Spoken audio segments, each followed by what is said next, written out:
And hello, everyone. And there we go. Hello, everyone. And we are here for our IKS Saturday Battle. I don't know a whole lot about what's going on, which is probably par for the course. But we are going to have a melee battle. Basically, this is medieval era technology, and we have a nice big open field and lots of guys and we're going to see how this works out. So this is different from your conventional Kriegspiel where we're clashing with Napoleonic units. Instead, we're clashing almost exclusively with melee units. So let's talk about the scenario. Um, we have this perpetual campaign in the IKS called the Red versus Blue Perpetual Campaign. As part of this campaign, we've created a fictional world, partly to just kind of step out of the politics of the age, partly so that we could kind of shape and craft things the way we want, and we don't have the armchair historians telling us, well, this particular brigade was armed with this particular musket, and they had this commander with these attributes, and we don't want to deal with all that. So, what we have is we have it's entirely fictional. Well, in this fictional world, the people of the continent of Rieswelt, which is not Europe, have gone over to the continent of Avalonia, which is not the Americas, and they have made contact with the indigenous people there who have their own conflicts and things going on. The thing is, rather than those people being Stone Age, they're actually medieval level in their technology, so they're not going to be such a pushover.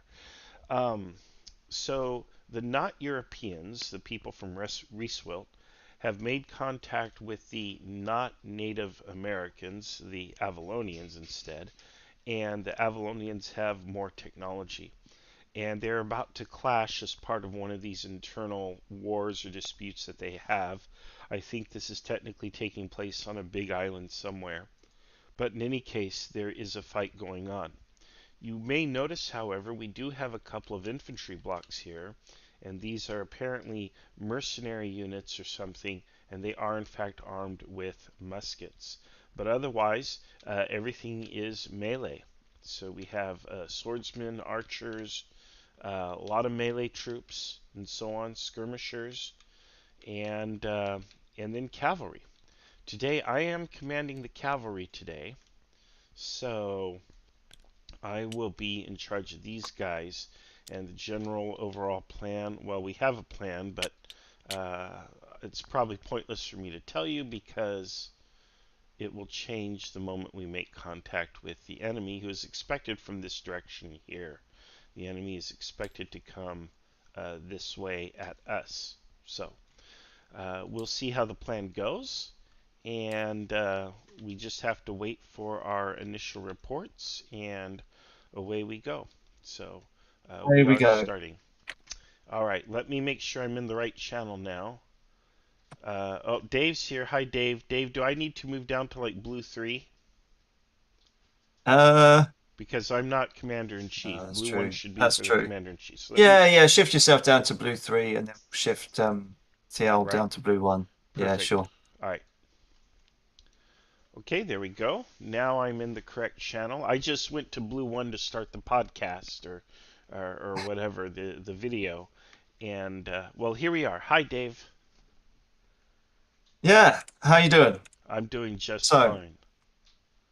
I you're getting a screenshot loading in about 30 seconds, but yeah. So you got your little 11th and 10th brigades there, and you got some dragoons and other cavalry to your left. You see a lot of the levies and the iron bores and gold bores and stuff up ahead of you. Hmm. Uh, you hear a lot of ruckus coming from the other side of the river.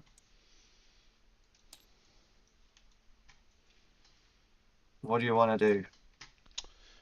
For now, I want to hold. You want to hold. I'm gonna hold. I have to wait for orders. I don't have orders. So, That's fair enough. yeah. Alrighty. Thank you. No worries. All right. So when an empire reacts and says you want to, like, you really want to do that, you can't help but assume you've made some kind of a fatal mistake right from the get-go. But no, I don't have orders and I am not in command, so I have to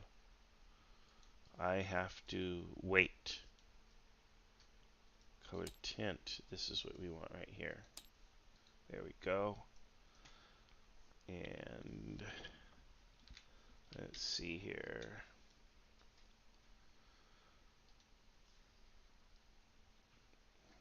I'm just playing with the color tint here.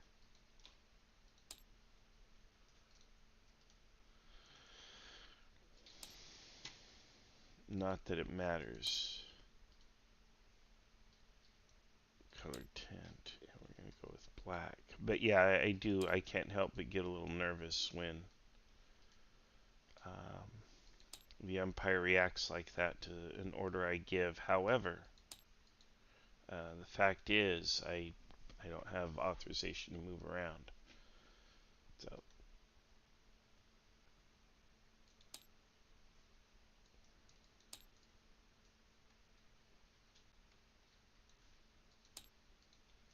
anyway, all right. So let's just wait and see what happens here. I wonder actually if I have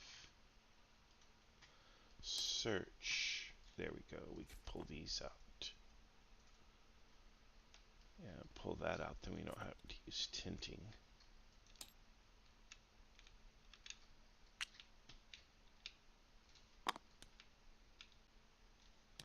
And we'll scale them to size. That's probably about right. I'm going to duplicate this one.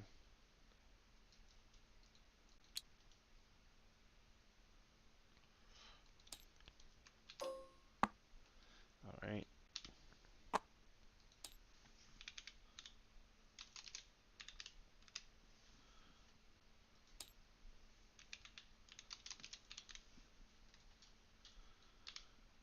All right. First core, fourth. Okay, and then we can delete those and we'll use these pieces. Okay.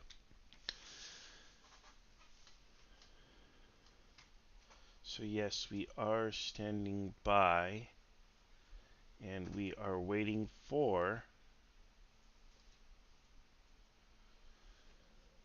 the orders. Okay, so here is the operational plan. I'll go ahead and show it to you on my screen.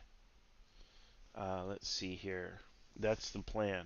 So you see we're kind of back here and we expect blue to come after us, and when they do we're going to kind of try to envelop them on the sides. I've been ordered to concentrate more on the left rather than worry about the right. The concern is if I'm sending units over here on the right, that the baddies could have something in here, and I'll get hammered from this direction. So we don't want that to happen.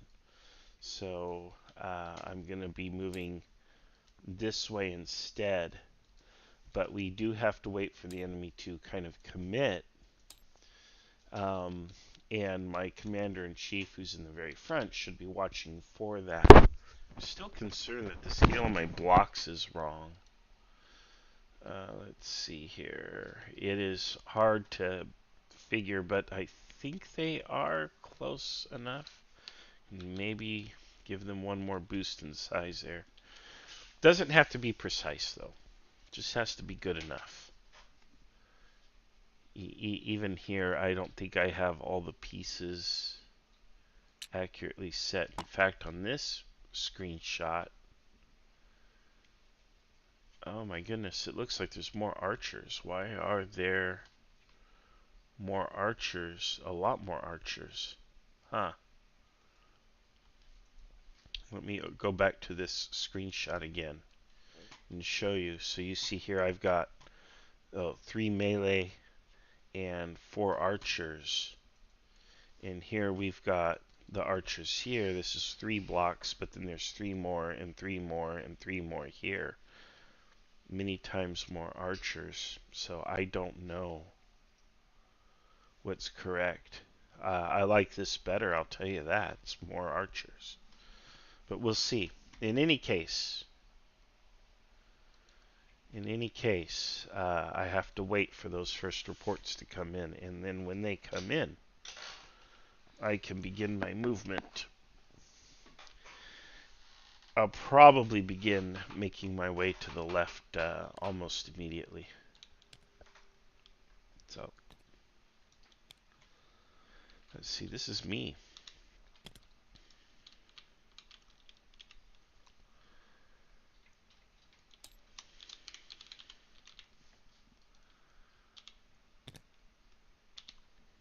Let's make that look neat. Okay, so for anyone watching the live stream, I have it up here on my other monitor and you can say hello. You can ask questions. You can give me your thoughts or suggestions. If you think I'm a big idiot or a big dummy, you just say, hey, really? Come on. Why didn't you do that? That was dumb. Um, or whatever. Be brutally honest. I can take a compliment. So, there we go.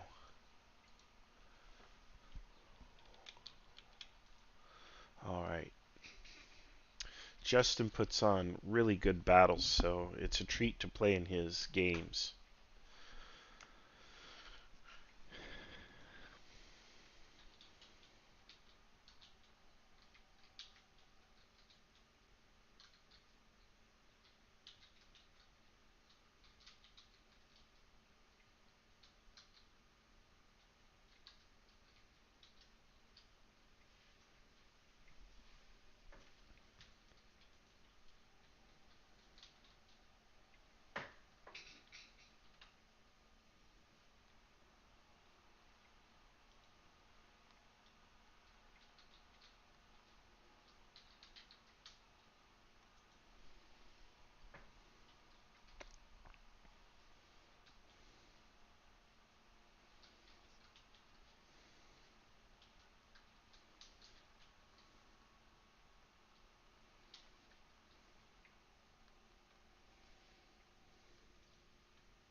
And there is Achilles. Good morning, Achilles. Good to see you here watching.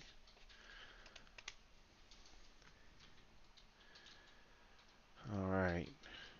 Maybe Achilles can help me out.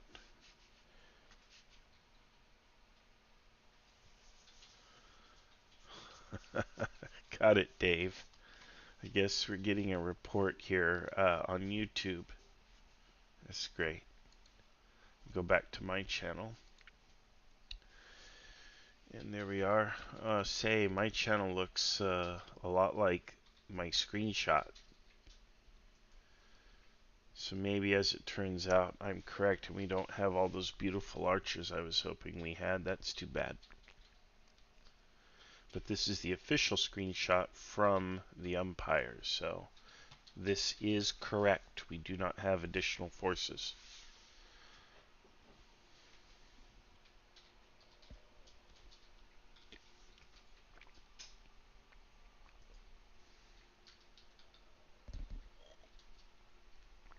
While we're all here hanging out, um, our website, kriegspiel.org, is being redone. We had some issues with our web hosting, got rid of our existing web host, and we've replaced them with a new web host, and it's an opportunity to redo our site. So the site, kriegspiel.org, I don't think it's live as of right now. This is the end of May 2022. In a few weeks, however, it will be up and it will be live, and you will be able to use it. And we're hoping to make sure that it serves as a good library for resources. So, maps, what rules we have, including the K22 system, which is for sale. I'll put a link to the K22 system somewhere. You can also get on our Discord, or you can just message me for it, and I'll connect with you. Um, and again, all of our resources I want to kind of have there in that one website, so that anybody who wants to do their own Kriegspiel stuff can get on and do your own thing. Or of course, even better, you join us and you play with us. So all of that should be there soon. Let's see. Otherwise, we have here on our Discord and our YouTube. You're already watching this on YouTube, so you know about that. But we do have a Discord, and we also have a Patreon. So I would encourage folks to support us. The Patreon is patreon.com/Kriegspiel. Very simple URL. And your support there helps us to keep this stuff going. All of these operations do cost us, and having to change hosting providers and all of that costs us as well. So your support is appreciated, and that's a great way to support us. On Patreon, it's only like $5 a month, and you can end at any time. Of course, you don't have to do it forever, um, but it's just always appreciated. Patreon subscribers do get the K22 rule set for free, so I that's kind of a little bonus I give to my patrons on there. So there you go. I guess I can't say it's for free. Technically, you're supporting the IKS financially with your $5 contribution each month. But yeah, once you support me on there, I add your email to the distribution list, and then you get access to the K22 rules document. While we're waiting, I guess I'll just pull that up, right? Why not? Why not have commercials, right? So your game today is brought to you by the K22 system. Yeah, I'll show it here on the screen real quick. But this is it. This is the rule system that I've come up with, and it's based on how we play here in the IKS. So this is a little bit less like the 1860 want to say two rules. There's actually a couple from the 1860 rule sets. It's less like that and more like how we play, but it's all here, and there's all kinds of rules and different things, as well as some charts and other things, links to the modules, links to where you can get your own stuff to create physical sets and so on. Combat table, everything is kind of there. So you have the whole thing here, and it's more than enough to run your own games. So that's there. I'm selling that for $20 US. You go on the PayPal and just let me know. In fact, just to make it easy on you, if you put a comment here in the live stream or on YouTube, you put a comment here on YouTube, I'll see that and I will respond to you, and we'll get connected and get everything squared away. But again, also the Patreon. Let me show you the Patreon. And again, that's patreon.com/Kriegspiel. And here you go. We have this. Okay. But the real gem of the org, I still think, is our YouTube, which you are all on right now. We just have so many cool videos on the YouTube. And here you are. And this is where we are right now. We're watching this. There are lots of videos here, but if you don't see, if it doesn't look like we have a lot of videos, just click videos at the top. and you'll see all of our stuff. And we've got lots and lots of stuff. And we're adding 1 or 2 videos per week. We have our D-Day stuff here that Carter is adding. I can't watch that because I'm a participant, but we have our World War II D-Day stuff going on there. And we also have our Coffee Kegs and Kriegspiel podcast, which is every Sunday at 9 a.m. Pacific. So lots of stuff. A lot of cool things here. Uh, why can't you play Kriegspiel with miniatures? Learning Kriegspiel on the streets. Some Saturday battles. Um, Limitations of certain things. How the brigade system works. A lot of people like the brigade system. There's no rules doc for it, but this video explains how it works, how to umpire, and so on, and so on. So lots and lots of cool stuff here. Lots of stuff. How to play the basics. Let's see here. When Kriegspiel gives you the feels. I don't even remember that one, but all right. And yeah, it can be an emotional experience. So lots of cool stuff. All right. Anyway, you know about the YouTube. You're here watching it now.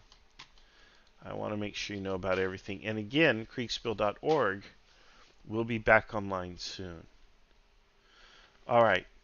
Achilles, my heart goes out to you, man. Really does. I hope that they're feeding you and taking care of you well. Achilles is on a prison barge right now, out at sea, and yeah, he's in the brig, sort of. He's on a cruise ship, can't leave. Got a COVID diagnosis, so that happened to my daughter just a month ago on a trip to Greece. Couldn't even get on her ship there. She had to quarantine for 3 days in Athens. So there you have it. Yeah, it's a real bummer, and a lot of people I've heard they don't even have significant symptoms. I think the thing is though is they don't want you to pass that to someone who might be a lot more vulnerable, and I get that. I get that. It's a bummer when you pay a lot of money to take a vacation or have an experience, then you catch COVID. I hope in your case, Achilles, maybe they give you a voucher or a reimbursement or something, because you're certainly not getting your money's worth.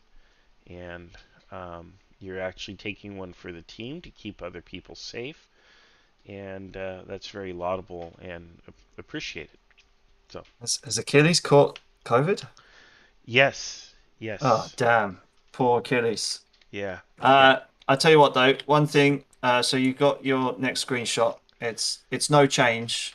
You haven't received any orders from your overall commander. Um, Next screenshot that I give you, I will orientate it north to south rather than east to west. Um, but yeah, no change. Okay, let's move the musketeers to the right flank of the melee troops, Uh-huh. and then the cavalry and such will move over to the left with myself a little out in front so I can get a view of what's happening on my left, please. And do you control all the cavalry or Yes, yeah, just I some of it? control all the cavalry and I Uh-huh. control the infantry, the muskets. Yeah. So Okay. if you want, I can do a little screenshot to show intent. Yeah, yeah, sure. Yeah. Okay, That'd be great. all right, there we go. I will get one momentarily. And here we are.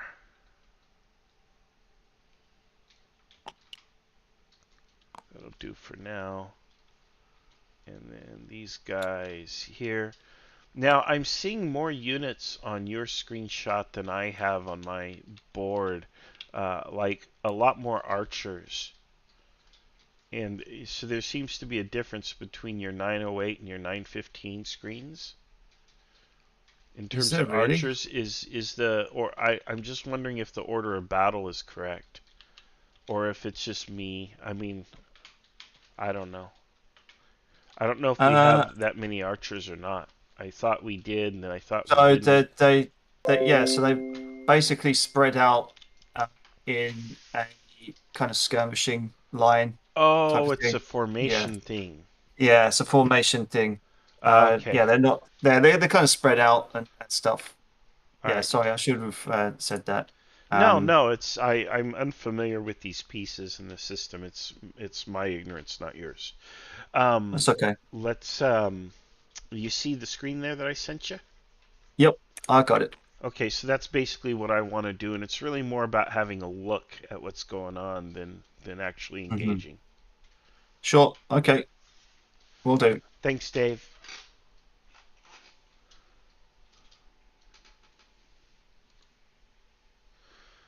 All right, there we have it. So,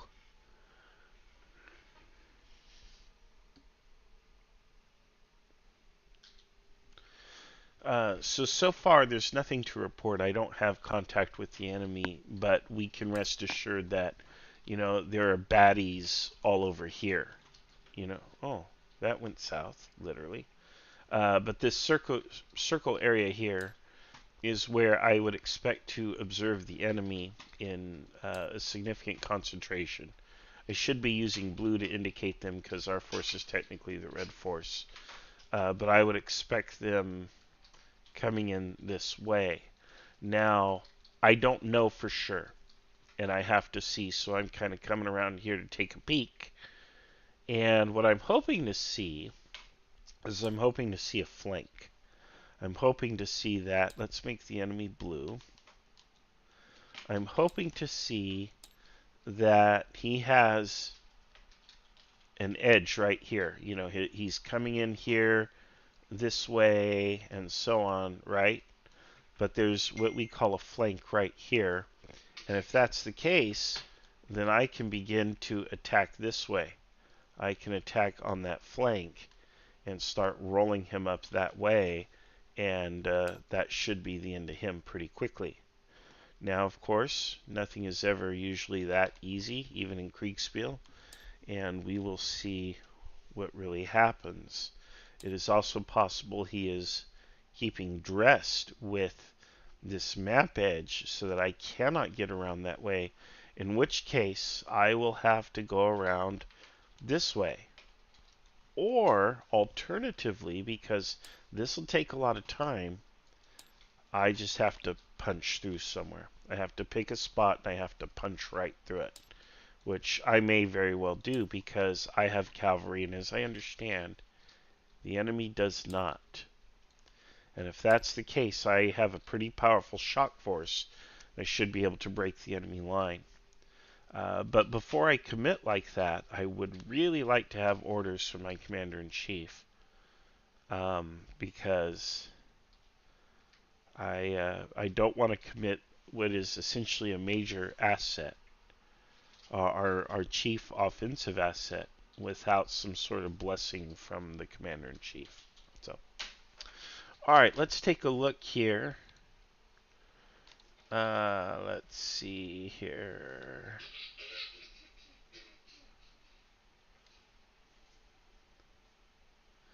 Achilles asks, "Is the K-22 ready to go out when I get home? I want to order two of them." Let me look here. I thought you already have it. If you're on the Patreon, let me see here.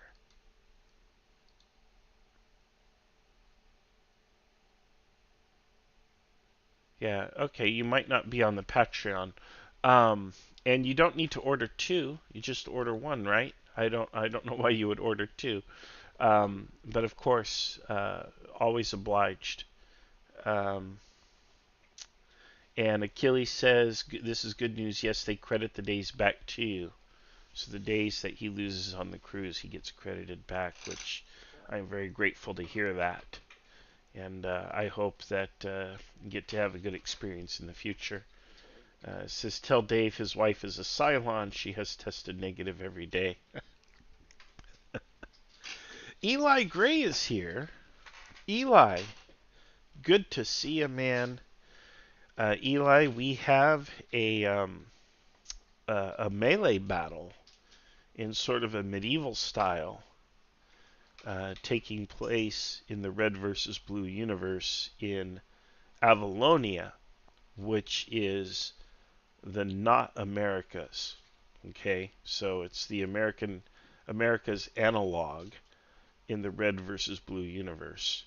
But again, the twist here is these are not Stone Age forces, but rather medieval level technology forces. So that's the twist for everyone. So yeah, nice melee battle here. All right. And again, anyone else who's watching, feel free to say hello and comment. What do they say? What, like and subscribe or whatever? I always found that ridiculous. But they do that, and I know why they do that. Yeah, Eli, yeah, we were kicking it around a while back, and we finally got someone to take it on, and that's Justin. And so Justin is the lead with the Avalonia campaign. Meanwhile, the regular red versus blue campaign is kind of on a hold until this campaign wraps up. It's kind of like in a like where we do have one big red versus blue battle coming up, and Achilles is actually going to be commanding in that battle. And that's coming up in a couple weeks on June 18th, I believe. Big, huge battle that day.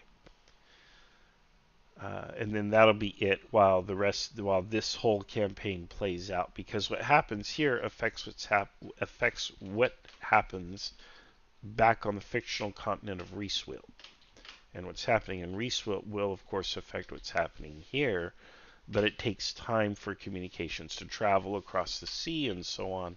So it's not instant. So you got it, Achilles, no problem. Just let me know the address, and I'll add your friend to the distribution.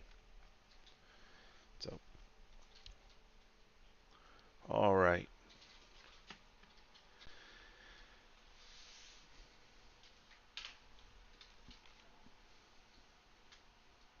Kind of thinking as a melee battle, it should be pretty quick, right? I wonder what the longest medieval battle was in history. Or even going back to ancient times. Although medieval is kind of the era that we're in, but what is like the longest battle that took place back then? You know, in the modern era, where you have industrialization and entire industrial economies supporting armies in the field, you have battles that can last days, even heck, even years. You could argue, certainly months. You look at World War One, for example, and some campaigns in World War Two. There was a lot of sustained fighting for extended periods of time. But what about in the medieval world?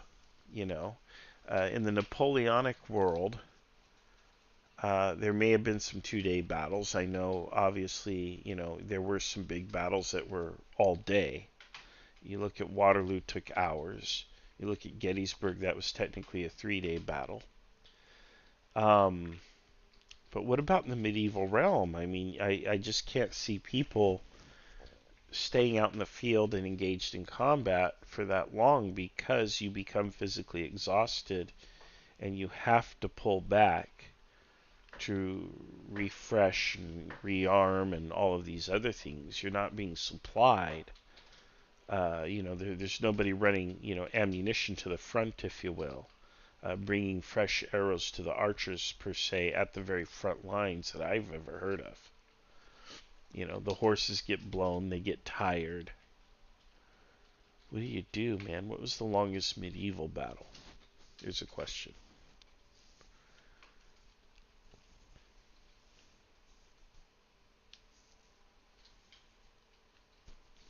All right, let me go back here. Let me move that there and this here. And we're still waiting on the umpires to come back around. This is in every Kriegspiel game, you have a couple turns which are really long, typically. One is when the enemy is first sighted, although in this battle, I think we probably start kind of in sight of the enemy. And the reason that's a long turn is there's a lot of dispatches and communications that go out on both sides, and the commanders have to kind of make sense of things, and then they change up their game plan as a reaction to the new information, and they send those orders out, and it's a whole thing. I actually would be interested in learning about that whole thing from a military perspective and how that's managed in real life, because I don't know. But I think that that's got to happen. The same thing has to happen in real life, right? You get reports. You get the enemy is here now. As a commander, especially if that report is inconsistent with your expectations, now you have to scramble and react. How do you react? How do you manage that? How do you change the game plan? How much do you change a game plan or a battle plan at first contact with the enemy? And again, how do you do that quickly and efficiently? That would be something cool to know about.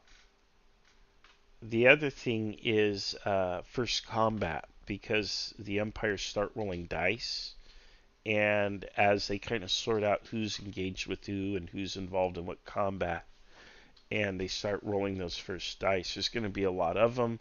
Every unit is technically fresh and able to fight and engage, so every unit's throwing dice, and it's just a lot of work. So a lot of times after setup, first contact with the enemy and first combat turns tend to take longer to resolve. Now, once things get rolling, there's a certain inertia to it, and the players actually have less control, and they exert less control because they've got their plan, and now they're just watching the plan play out. Things start to move faster. Let's see here. Eli says, I'd expect a medieval fight to be much more decisive and short. Me too. Most of a day being spent in maneuver. Melee being what it is, I'd be surprised to hear about even a sustained fight. Yeah, me too. If you have a clash and it lasts, let's say, more than an hour, I would be kind of floored. Um, I would imagine a lot of these things are over quickly. And if you look at the primary sources, the Napoleonic fights are over very quickly as well, which is something the K-22 system models very well. Your fights are usually very short, 5 to 15 minutes tops in a lot of cases. The reason we hear so much about battles like Waterloo and these all-day long fights is because they were exceptional. They were very rare. They were not typical at all. Okay, so I have a screenshot, and I'll let you have a look at it. And you can see that we have guys over here, and they are extended all the way over on the far right over here. And I almost wonder if, well, I don't know if these are spearmen or what. All right. Okay, so you get a report back from the cavalry that swung out to the southwest, and you have a guy on horseback coming back to you telling that there is a lot of enemy infantry marching on the flanks, and you see yourself up on the hill to the north there that the enemy have a lot of skirmishers that have taken that hill, and Okay. it looks like that they might be trying to come down off that hill and challenge your flank there as well. Okay. We have a little snafu here is in that I should be commanding with the cavalry rather than the infantry. Um, hmm. I don't know Because how to on correct that. because I thought, Yeah, I'm in command of both elements, but I should be yeah, with the cavalry, not with the infantry. The infantry is right. basically going to be botted. Um, Oh, okay. I thought you would. Uh, I understand. Because typically this is what I do, right? Um, let's. I no, it's just the fact that your piece on our board here is the red square, so that's why I put you with Yeah, the I infantry. understand. Yeah. Um, so I really need I tight mean, command and control. I can take you back over to the cavalry if you want, but Yeah, but not this yeah, turn. yeah. Let's. There should be some sort of friction there, Mm, rather than this omniscient double view. So to preserve the fog of war and some friction, we'll just maybe penalize a turn here, and then on the next turn I can be with them. But for the infantry, they should just push forward a little bit mm, and be prepared to engage. If they are driven back by archers, they can fall back. I don't want hmm. them pestered by archers. Um, but against spearmen, is that what those are? Are those spears? Yeah, so they're kind of like levies and spearmen. Yeah. Yeah, I want them to target that, but yeah, I don't want them pestered by archers. So avoiding the archers to some degree is the primary Hmm. order. Secondary objective is to put fire on the spearmen if they can. Otherwise, just Okay. fall back. And then for the cavalry, I'll give them commands when I get back over to them. I have to Sure. ride back over to them. So So just for the infantry, you said move them up a little bit to maybe engage either the spearmen or the archers. yeah, I And don't want they them can't. decimated by archers though. Yeah. See what I'm saying? So I Yeah. think they're going to probably just be pushed right back because the archers are going to immediately fire on them. Okay. So I want them to make a good try, but probably fall back if the archers take a target them. So yeah, Okay. Will do. okay.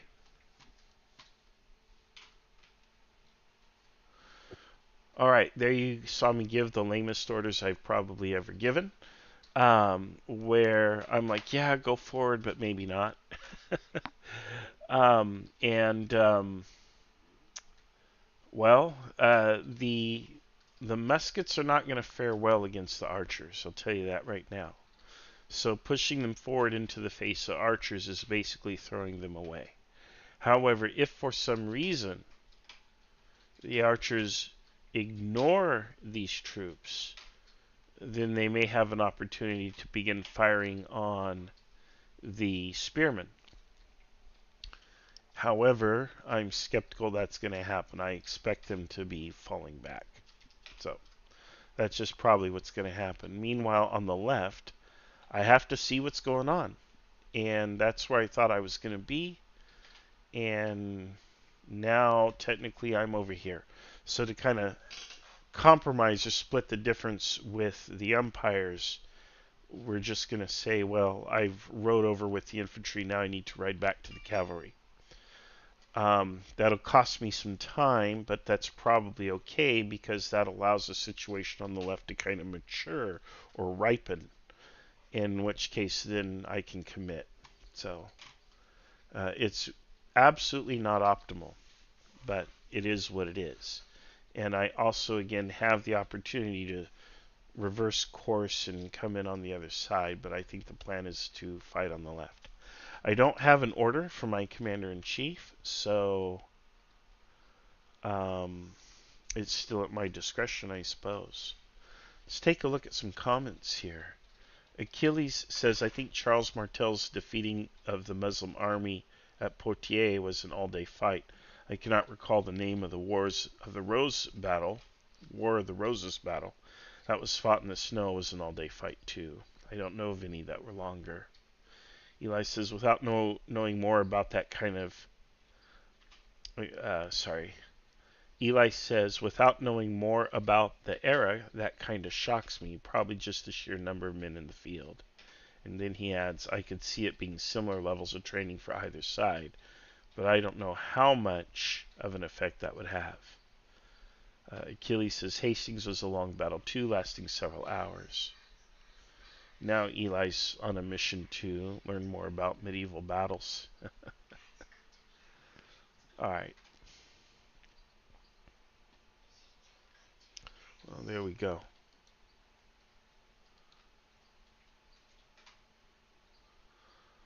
So, alrighty.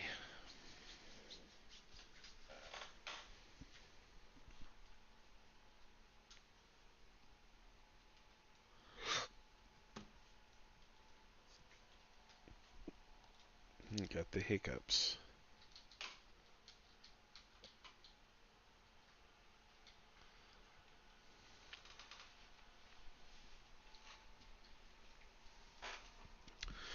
Alright, it looks like they're still giving out reports to the other players, so I'm going to take a very short break personally. I'll have my headset on in case they come back, but I'm going to pop off here for a minute, and I will be right back.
Hey, Marshall. Hello, Dave. So you've ridden back over to the cavalry, and you notice that there's a bit of a pitched battle going on the left flank. They seem to be kind of holding their own though for the moment. The cavalry is just kind of waiting your orders. You do hear on the wind coming from the north the sound of musket fire, so your infantry has engaged whatever was in front of them at the time. Okay. Um, yeah, a lot of noise up and down the line. Uh, looks like we've got a battle on our hands. Okay. In the formation in the screenshot that I've just sent you, Hmm. I would please like to attack. Hit Blood Weasel, hit the levies behind them. The goal is to punch directly through their line and begin rolling it up from the left to the right.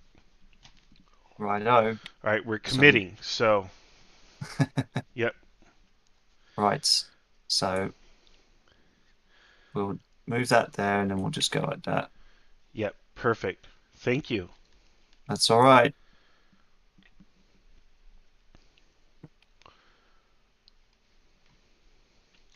All right, there you go. We're committing to battle, folks.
Alright, I am back.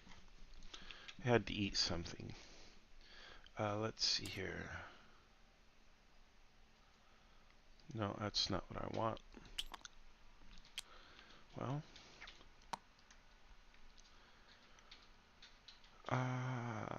let's see. Well, okay. I'm trying to replicate this formation, and I don't know how to do it. Search.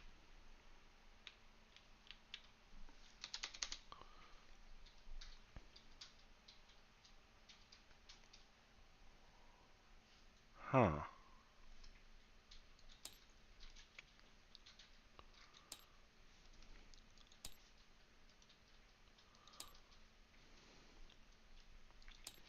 Well, yeah, I don't know how this is working with these blocks, but you can always spawn many of them to replicate the lines. So the enemy has a skirmish line here, and he's dueling with archers of ours, which again, I can't duplicate that formation, but I guess we have archers here who are in jeopardy and probably being pushed back. And then behind this, we have melee units, soldiers armed with swords or what have you. And then behind them is probably another force, possibly melee or archers, we don't know. And what my goal here is to charge into these forces and possibly punch through, then begin rolling up the enemy line in that direction. But we'll see how much of that we get away with. Hopefully, with the skirmishers and with these troops kind of committed, and the cavalry being what it is, we'll be able to really burn our way through them here. If there was room to maneuver on the left, I would take it. But there's not. We're at the map edge. Alright.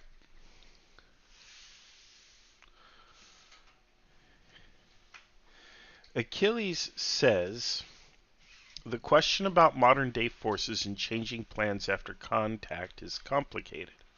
On the smaller tactical level, it happens relatively quickly, but the larger force, the more difficult. Okay. Yeah. I'd be real curious, like how do you process that? Like there has to be some, I don't know, life hacks, tips and tricks or something for the commander in chief how to manage that. Hmm. Something to learn about. Eli says unit placement and maneuver is still as important today as it was centuries ago. Can't magically move units or magically coordinate with the radio. Yep. All right. Someone by the name of Emmanuel Davali here, and hello to you, Emmanuel.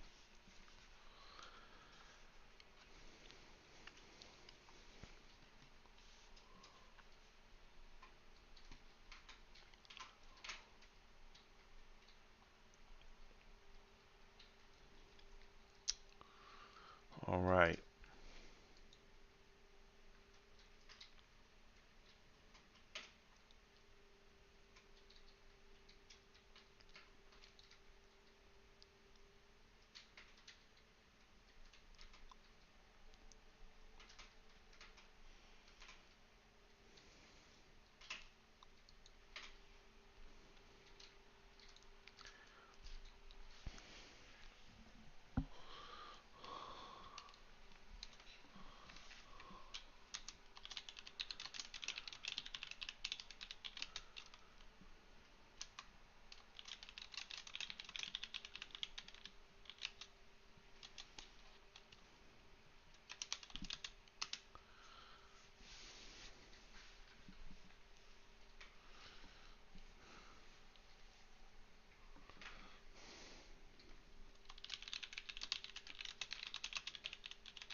All right. Yeah, I wish you had time to play as well. We do play every Saturday at 9 or 8 a.m. Pacific time. I don't know what time zone you're in, Emmanuel, but anyone and everyone is welcome to join and play. If you cannot play an open Saturday game because your schedule won't allow it, can see if you can get into some of our play by post games where everything happens here on Discord, but it's by post, meaning you have several days to make your decisions and play your turn. And then you get an update, usually every few days or once a week or whatever. So that's a great way to play for people who have limited time.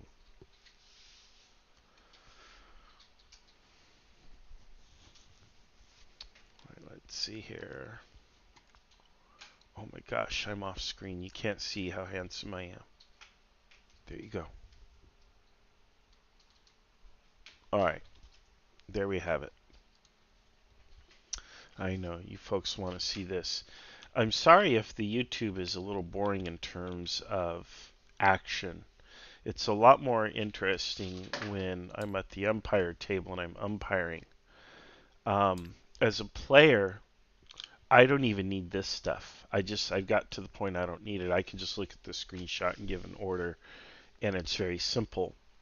I live stream this, of course, because I know you folks enjoy it, and it creates something to think about and talk about and all that. But yeah, if I was just playing by myself, I don't even think I need Tabletop Simulator.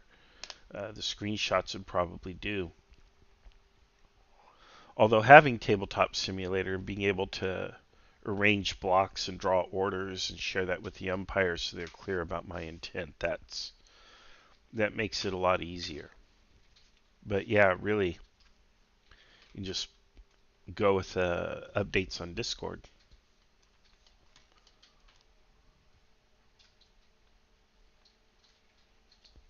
All right, let's see here. All right, yeah, the umpires are still in the big room up above, so they are still working.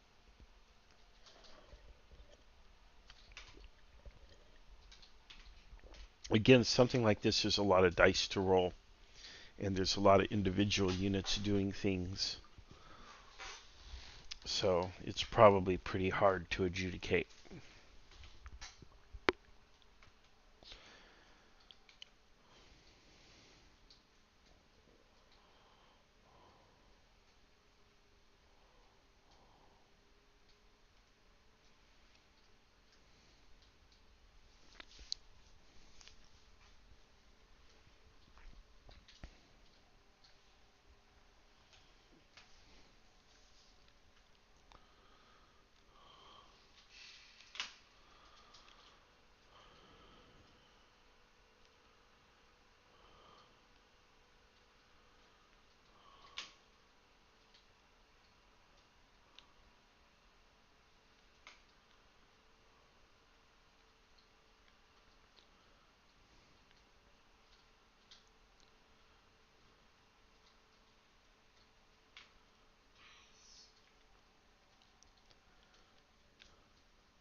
let me go to my channel and see. Here's where we'll get the first notification that the turn is ready to move, because I'll get a screenshot. It'll start loading in.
All right, a couple more comments to share here from Achilles.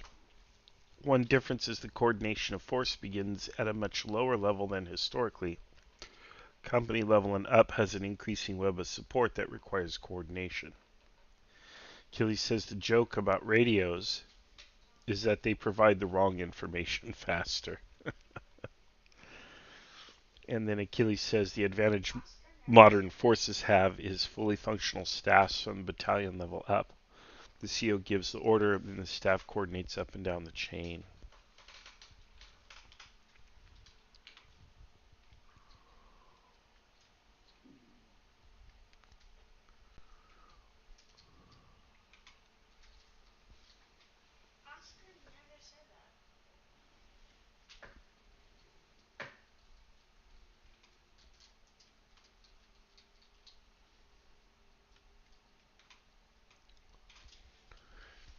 Yeah.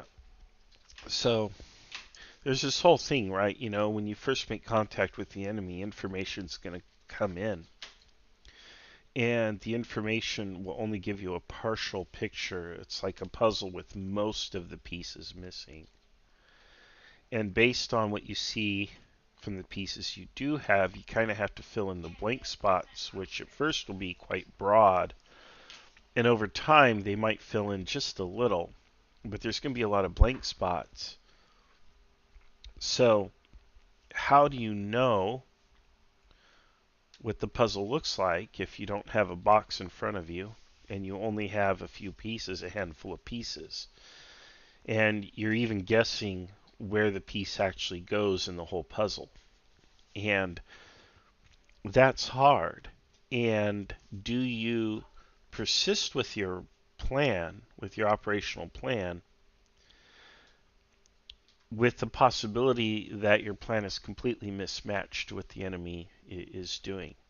And you also have to keep in mind that at the same time that you're having this experience, so is your enemy.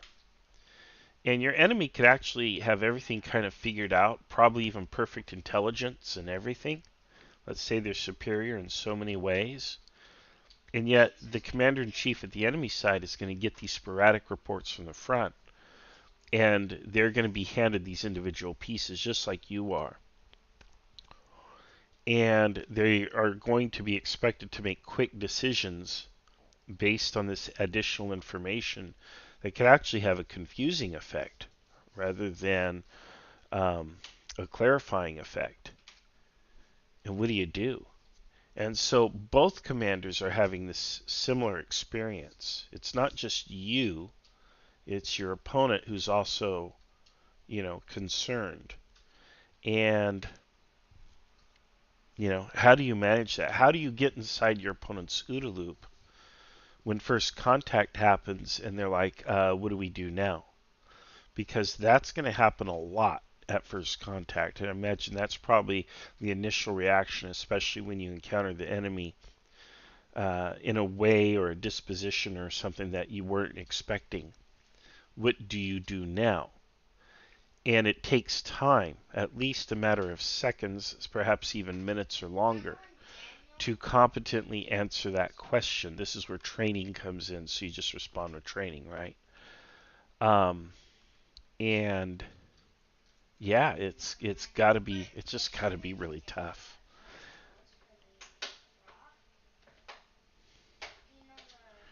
Yeah, I wish the Kriegspiel guys from the army were here. I'd love to ask them some of these questions.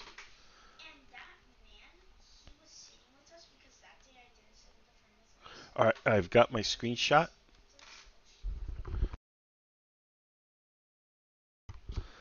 Okay, so for my screenshot, it shows that we're going in, and it looks like we've had some initial success. Hey, Marshall, stick Okay, yourself in blue one, in blue and one. yeah, because you've got the big Thiel has come and says hello to you. So yeah, stick yourself in blue one, and you can have a chat, and I'll be up there soon. Okay, all right. Hello, Hello? hello, Theo. Yes. I'm here. I was You're told. here. Yep, or you're here with me. Either way, we're in the same room, so Oh. we can Oh communicate. yeah, forgot about it. I was about to go to you to tell you to move the cavalry up. Oh, well, I've already attacked. Do you see that? I'm waiting for the picture. Did you not get the picture? Not yet. If you're here, you should be able to see it. So, Yeah. Currently he showed me the time, but yeah, I'm waiting for the picture. oh, okay. So it's loading in. Okay. Yes. All right. Yeah, that'll load in. So my first two lancers are disrupted, but they've shattered the enemy, going back, I think, two ranks. And now there's just archers, which we're going to carve through them. And then Wait, are you on the right side? I'm on the left side. Are you on the left side? Yeah, Ah, the hill. Yeah, we planned that. Yeah, you're right. yeah. Oh, there you go. I got the picture. There you go. Ah, This is a good picture. that's a good picture. Yeah. Ah, So it's a good picture. yeah, we're gonna punch through those archers as well, and then I'm gonna roll up their ranks to the right. I'll use Blood Dragon and Steel Dragon to attack their flank. Good. I'm gonna keep very short. Show your commands those units there. Should I perhaps send my reserves there to push through, or keep them in the back? What do you think? Keep them in the back elsewhere. We're successful here, and I hope that this starts some kind of a panic or rout. So Could don't let them be. do this to you anywhere. I'll go Yeah. back to Shuridan and tell him to press on to keep the enemy infantry engaged. Yes. Yes. I'll That do way that. they can't form Yeah. Yeah, against the. Theo. Shh, that's all right. Shush. You're not Hey, important now. you guys are on screen. That's great. Yeah, I was just talking. Kick him. Kill. No, no, Kick no. this guy in It's, the ass. shush, shush, Kick no, his no, no. eye. Kick I'm his ass. already kicking his ass. There we go, Kick your guys. own ass. Oh my I am. gosh. Well, we're live streaming, so hello to everyone on the YouTube. Hello. Hello. Good to see you all. There we go. Hey, there we go. So, I have to get your orders from Teol. From Oh, Theo. for me. Good. Yeah. Archers continue suppressing, and my character go to Shori. And I guess Shori's in the middle, so go there. Did you get your screenshots or? Yes, I did. I see it. Archers continue suppressing. Never move in front of the infantry. Keep behind the infantry lines. And fire at will. I want the red fox, the skirmishers on the left side, to go left and support the left side of the main levy infantry. So, Where if is they that Theo? see, Don't fuck it up. You mean to red infantry or? I want the Am I- red fox. The skirmishers, yes, I think. Red box. They're behind. Oh yeah, I see them. So they're skirmishers. I want them to go to the left side and support the push on the left. So either attack the infantry or go with the cavalry, whatever they see fit. Like, I see there's a hole currently in our levies, so go push them there and throw javelins or whatever they have through that hole. Sure. Okay, where the shattered unit is. And my character go to Shori. Theo, That's my orders. Sounds good. I will return now. Yes, what is it, Tazara? don't forget whoever is the important unit of yours. Don't forget your general, like in our like in shut our up. 1v1s. You only won because I forgot my general. And that's why you lost. And then on the second battle we fought, I won because I was thinking about my general. Then there's the a third difference. time you lost again. And then the third time we played, I forgot again. Marshall just saying German here, and he is bad at strategies. But you forgot what nationality I am. You an ass. You a bitch. Listen, last time, because we played Total War together, and he always flanks me around with his goddamn cavalry attacking my general, and he dies because I keep forgetting about him. I always send the general somewhere like off while I concentrate on the front line, and he just comes out of nowhere every goddamn time. And I'm pushing him. In reality, he's flanking me. Your general gives morale bonus, Yeah. an attack bonus, like defense bonus, everything. Even in real life, he gives up morale. In one of the other ways, I'm not saying a bad thing, but Soviet Union. I want to say I won the last battle. I won it, even though you killed my general. Yeah, you won it because you had more. You had. Because you You had- disconnected. No, because you disconnected. Oh boy. The game disconnected. Yes. It's still a victory. It may be a petty one, but it's still one. Europe. There we go. All right. Yeah, I'm gonna push through these archers, Peasants? and then and then we're going to attack. We're gonna attack them in the flank with our elite cavalry. So Question. yeah, What kind of battles do you all do? mostly Only it's, medieval? no, it's mostly Napoleonic era type stuff. We can also do the American Civil War. We do have some people who like to do World War II. So we do a whole lot of different kinds. And if there's something that you like, ask about Yeah, it. the medieval. Yeah, I mean, we can do more of it, you know. That's one area there's a lot of interest and a lot of desire to do more. And yeah, if you want to spearhead something like that, then please do. Yeah, you know, Yeah. say, I may join one day because Theo already got me. Theo and some other guys already got me in a spearhead for D-Day. You're in D-Day, yeah, that's right. Yeah, I'm in You're D-Day. Yeah, but I'm like, the guys in south of me are getting attacked, but I can't do anything. Sorry to disrupt, guys, but Marshall, yes. are you there? I'm here. So your cavalry did some great work smashing into the far flank of the enemy. The enemy infantry looks like it's shattering and pushing back a lot of guys on this flank. Okay. There is still heavy fighting just to the north of you. It does look like some of your allies have been slightly disrupted, and some of them are retreating to the rear lines a little bit. But maybe it's just because they're tired or whatever. You do hear some musket fire coming from the north still. It seems like your infantry are still fighting up there. But it's absolute chaos on this left-hand side. How is it that Infantry these guys are tired? Didn't they sleep all night? They got a whole night's sleep. Well, I mean, Unbelievable. And now they're you've been fighting for an hour now, an hour hand to hand. An hour. Yeah. When I was their age, I used to work 10, 12-hour days. Unbelievable. I used to work 3 jobs. And these guys are tired. Nobody wants to fight anymore. Unbelievable. Are you pushing the cavalry keep going forward or what? Yes, I am. So I sent you a screenshot with my intent. Okay. Okay, Let's have a so look.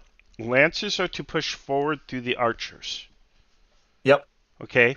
Elites, that's the 2 dragon cavalry, blood and steel dragon, Yep. are to flank to the right and begin rolling up the melee and skirmishers. Right. Red skirmishers and my avatar will go left around the rear of the archers. The red skirmishers will begin peppering the enemy from behind. Got it. Okay? Thank you very much. Thank you. I'm sorry, but I did not want to interrupt you there, but I could tell so many things, but I didn't do it, and I don't want to. We're just while you talking, we're just like, I don't know, we're just laughing in the I'm not background. saying things. I'm not going to say anything to be no better, so I'm not saying it. In RTS, in strategy games like Age of Empires or Cossacks or like these RTS games, I'm pretty good there. But on tabletop or here Kriegsspiel, I know the tactics, but I don't know how to make them. Yeah, the cool thing The about experience part, I'm missing the experience on that part. the good thing about Kriegsspiel Can you is stream in Discord? You shut up. yes, I am. The cool I didn't thing, know that. yeah, the cool thing about Kriegsspiel is you don't have to micromanage. So you just give a general order, and you have subordinates who carry out the order that you give. You're not playing as a sergeant or a lieutenant. You're playing as a major or a colonel or a general, which is our higher level commands, as you know. And your subordinates handle the details. They handle everything for you. So it's enough to say I want to attack here with these units, and the umpires will resolve the attack logically and competently as your subordinates would. So yeah. The thing is, if the lower rank, like the troops, are not there to do the things, nothing works. And if the guys on the top do not know that and or just don't accept it, nothing works. Yes, that's why you have to scout. You have to have reports. Sometimes as the commander, you go forward yourself. So if you look at my order, I don't know if you can see it. You might not be able to. I should post it in. Actually, I don't even need to because I'm getting something to drink and you can just keep telling. So yeah, I have it. But there you go. Sounds But good. I'm showing it on the YouTube, so when you watch the live stream, you'll see. But I am moving with my cavalry. I am moving with my troops, so I can see. My commander can look out to the right, and he can see what's going on and give orders. The other thing that you have to know, though, and this is one thing that a lot of games get wrong. Once you commit your troops, you no longer have control over them. They Yeah, because are they on their own. only They're know one fighting. order and they go in. Yep, and that's it. And a lot of Yeah. people want to micromanage, as we call it. They want to give those troops orders. Well, attack a little more to the right or to the. And no, that's unrealistic. So Yeah. Kriegspiel does not model that level of complexity. It's just the challenge is for you as a commander. How do you understand what is happening when the fog of war is everywhere? How do you make decisions with imperfect or even inaccurate information? And how do you respond when you're in command but you're not in control?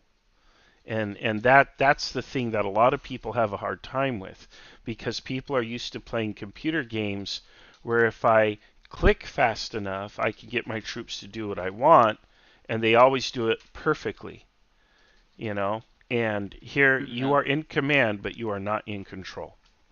So Yeah, it's in different. control, command, but not in control. Yeah, that's my thing. I still have to learn, like getting experience from these kind of strategy games. Yes. Yep. So it's a different I level. really liked it, but I can't do it. Yeah, you just have to play. I will tell you, I've been playing Kriegspiel for a long time. I started this group a year ago, and we had this group even before, really, but we became the International Kriegspiel Society a year ago on May 30th of last year, actually. And I have played many, many, many Kriegspiels, and I lose almost all of them.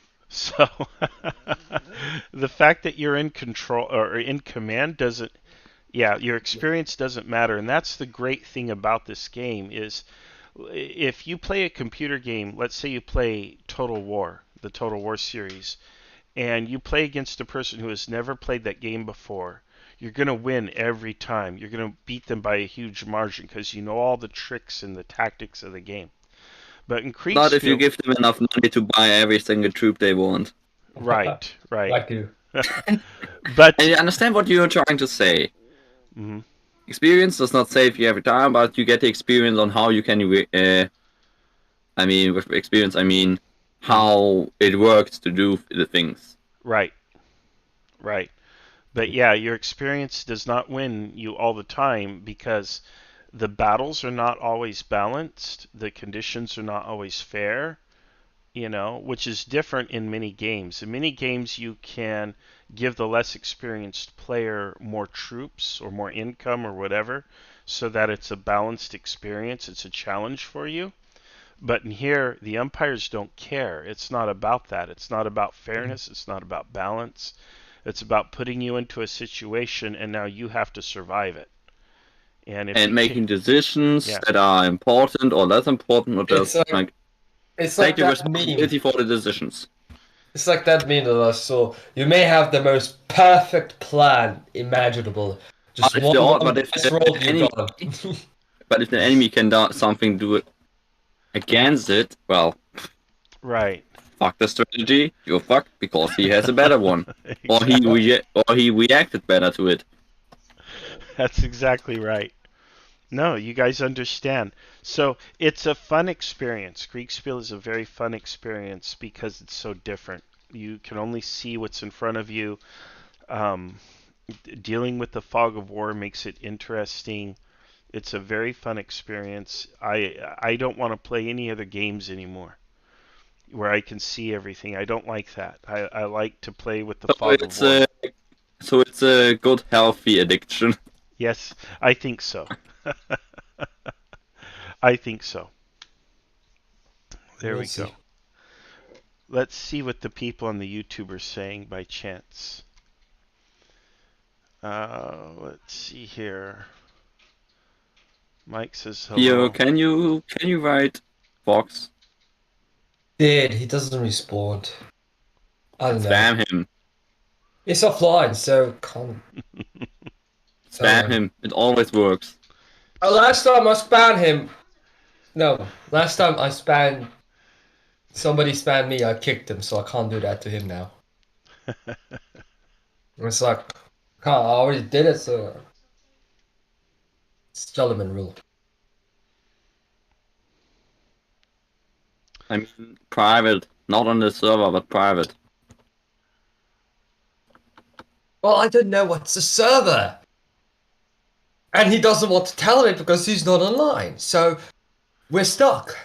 You know? Well, we could just go a co-op. That is the option, actually. That is the option. Launching. What does YouTube say? Achilles says the idea is to make contact with the smallest portion of force possible so you can react with the rest. Modern cavalry has the function of determining enemy intent. In other words, he's saying you use the cavalry to scout to see what the enemy is doing, and then you want to connect with the enemy as efficiently as possible with a small force so that your main force can deliver the killing blow where you need it to be. So That's what we are actually doing right now. yeah, it is exactly what we're doing. Well, Oh, it's going good for you right now. It's going good. Yeah.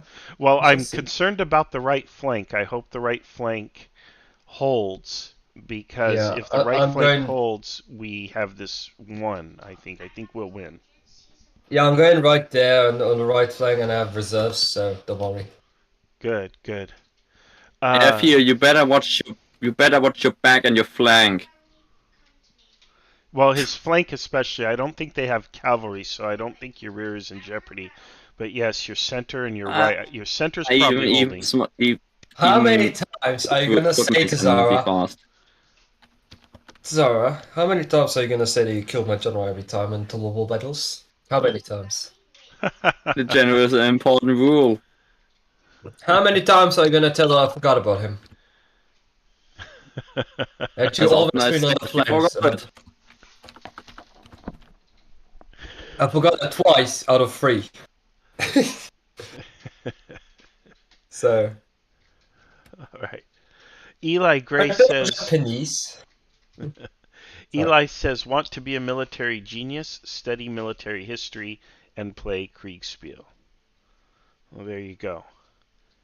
I think Kriegspiel just kind of, it's an exercise that gets you used to not having perfect control, not having perfect information, and having to make the right decision in poor circumstances. So I think that's important, and it really is. It's a mental exercise. When you break mentally, that's when you lose. So When no, you it's break great. mentally, that's when you When you lose. can't think of anything, when you can't think correctly, you lost. Yeah, yeah. And even when you panic, even if the smallest piece of panic, you lost. Yeah. Well, if you I've run games where players have the advantage and they are winning, but in their mind they think they're losing because they don't understand something or there's something they don't know or their information is limited and they're having a hard time with it. And I remember, then they begin to make decisions with the losing mindset instead of the winning mindset. And then they lose. You have the losing mindset. nah, that's the difference between us, me, and them. I always have the winning mindsets. Even if I'm losing, I'm winning. No, you don't. No, you don't. No, it's a mental strategy. The enemy will think that I'm winning because I'm playing as I'm winning. It's a mental. You're bad. No, You are I'm bad. exceptionally different. Different, huh? Just different. I'm I'm the different. one who's different here. Shut up. Well, Theo, I I'm think the disabled. I'm the disabled guy, so you shut up. Theo, I think you had a very good strategy for the battle. It was very well thought out. I think it was a clever plan, and I think it will pay off. So we just have to hold the right. If we hold the right, we can win the battle because the cavalry will win the battle on the left. And of course, we have to hold the center. But I think we have a good commander in the center too. I hope. I hope to. I hope to, man. What is taking so long? They probably have to roll a lot of dice. The attack that I'm making is very important, and they have to determine what will happen. So they have to maneuver all the elements. They have to, well, first they have to get all the orders from all the players. Then they have to start making all of the moves, and they have to make sure the moves are synchronized because all the movement is simultaneously. So it's not like I take a turn, you take a turn. Everything moves at the same time. Then they have to average all of those moves and determine who is fighting whom. And then for each fight, they have to decide what dice are we going to roll. Are we going to modify the die roll so that whatever result comes up, it's a +1 or a -1 or a +2, -2, whatever. Then they have to roll it. Then they have to apply the effect. Then they have to determine how does this affect what's going on around it. They have to do all of that work, and they have to do it very quickly. And then they Guys have just don't like me. yeah. Well, that's why you have to try to get the odds in your favor if you can. So, die roll modifiers are your friend. So that's why you support your Select the attacks. 300 spawns. Yeah, and you look for good terrain. There's a lot of things you can do to tilt the odds in your favor, even if you're outnumbered. Eli Perfect. says, and Movie 300. I love what Eli is saying here. He says, if you aren't communicating or pushing out with reconnaissance at all times, you're wrong. So you absolutely have to always be scouting. Very important, and I agree. He says, on what Marshall said, information is everything. You can't hypothesize without it, and you can't fight without it. Achilles says, any decision is better than no decision. At least that's what they said in command school. And then Eli adds, when I played my games, I preferred over communication to not enough communication. Lots of interesting comments and topics there. We may have to get into some of this during tomorrow's podcast when we talk about all of this. Yeah, we run a podcast every Sunday morning at 9 a.m. Pacific time where we kind of talk about the game and the lessons that we've learned and other things that are relevant to Kriegspiel. All right, I'm going to see if there are any reports coming in yet. Look, they should be. Ironic. Yep, here we are. Well, Wait a second. yeah, so your Red Foxes are. Why are you and Marshall still in the same channel? Okay, Yes, where do you need us to move? Since you are not near each other. Okay, I will move then. Hey, Theo. yes. Okay, there we go. So now I'm in my own channel, and you see the result. So, it looks like our elite cavalry is going to punch through probably here, I would think, maybe. But here he sent in some sort of reinforcements that have driven back my lancers. So now I have to recover the lancers, and hopefully these troops continue to push through.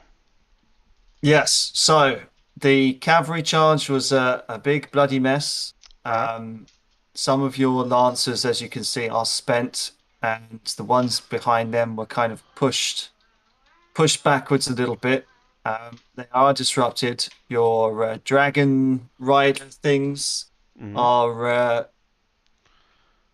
smashing into the enemy infantry. It has to be said.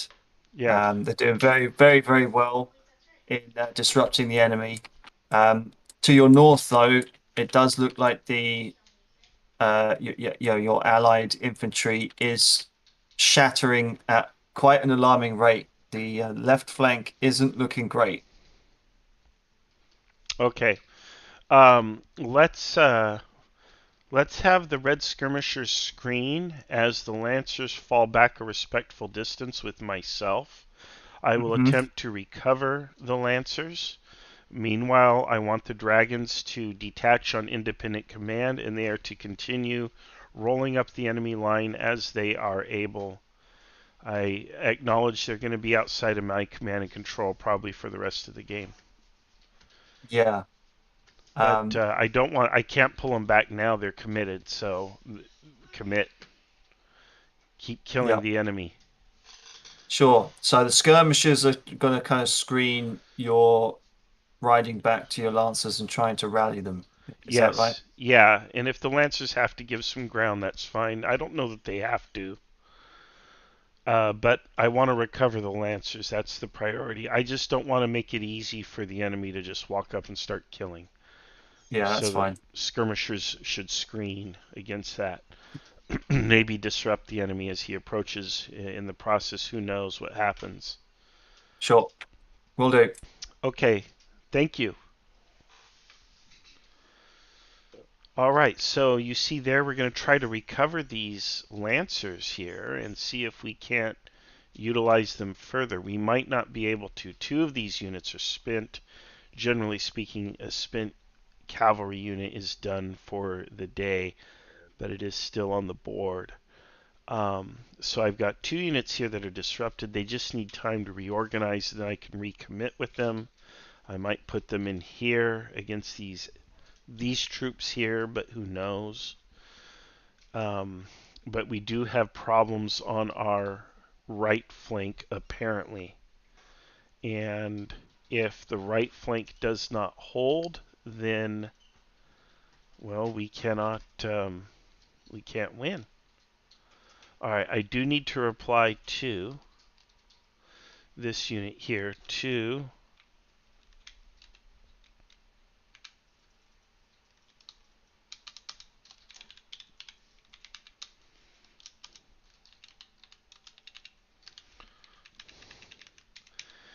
time is now 10:15. Need to write this dispatch.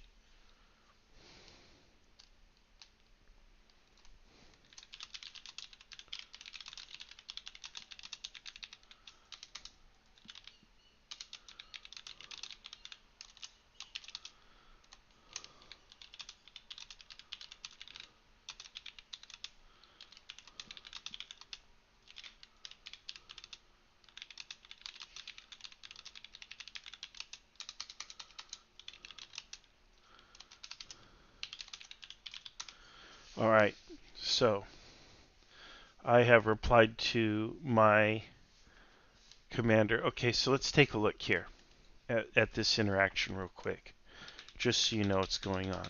I received this dispatch here from the 11th Brigade. Considerable casualties on the right flank from our native allies. We are concerned the whole flank may collapse should we consider withdrawing from the field. My reply is, we are breaking through the enemy on the left. Hold as best you can, but not at hazard to your entire command. In other words, I'm saying you can retreat, but only if you're in existential danger. Otherwise, I really expect you to try to hold and stay in the fight. Alright, so there we have that. Okay.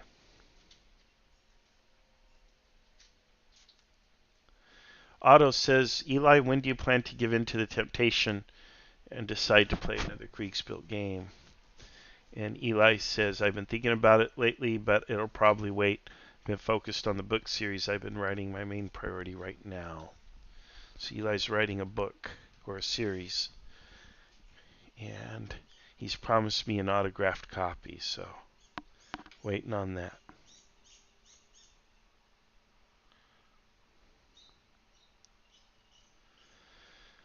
Okie dokie, let's see here.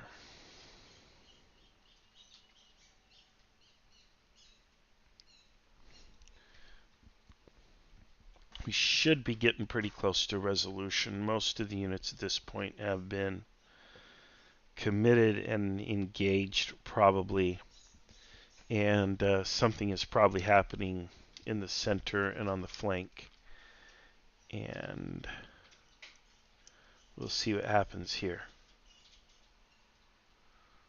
So we're getting there.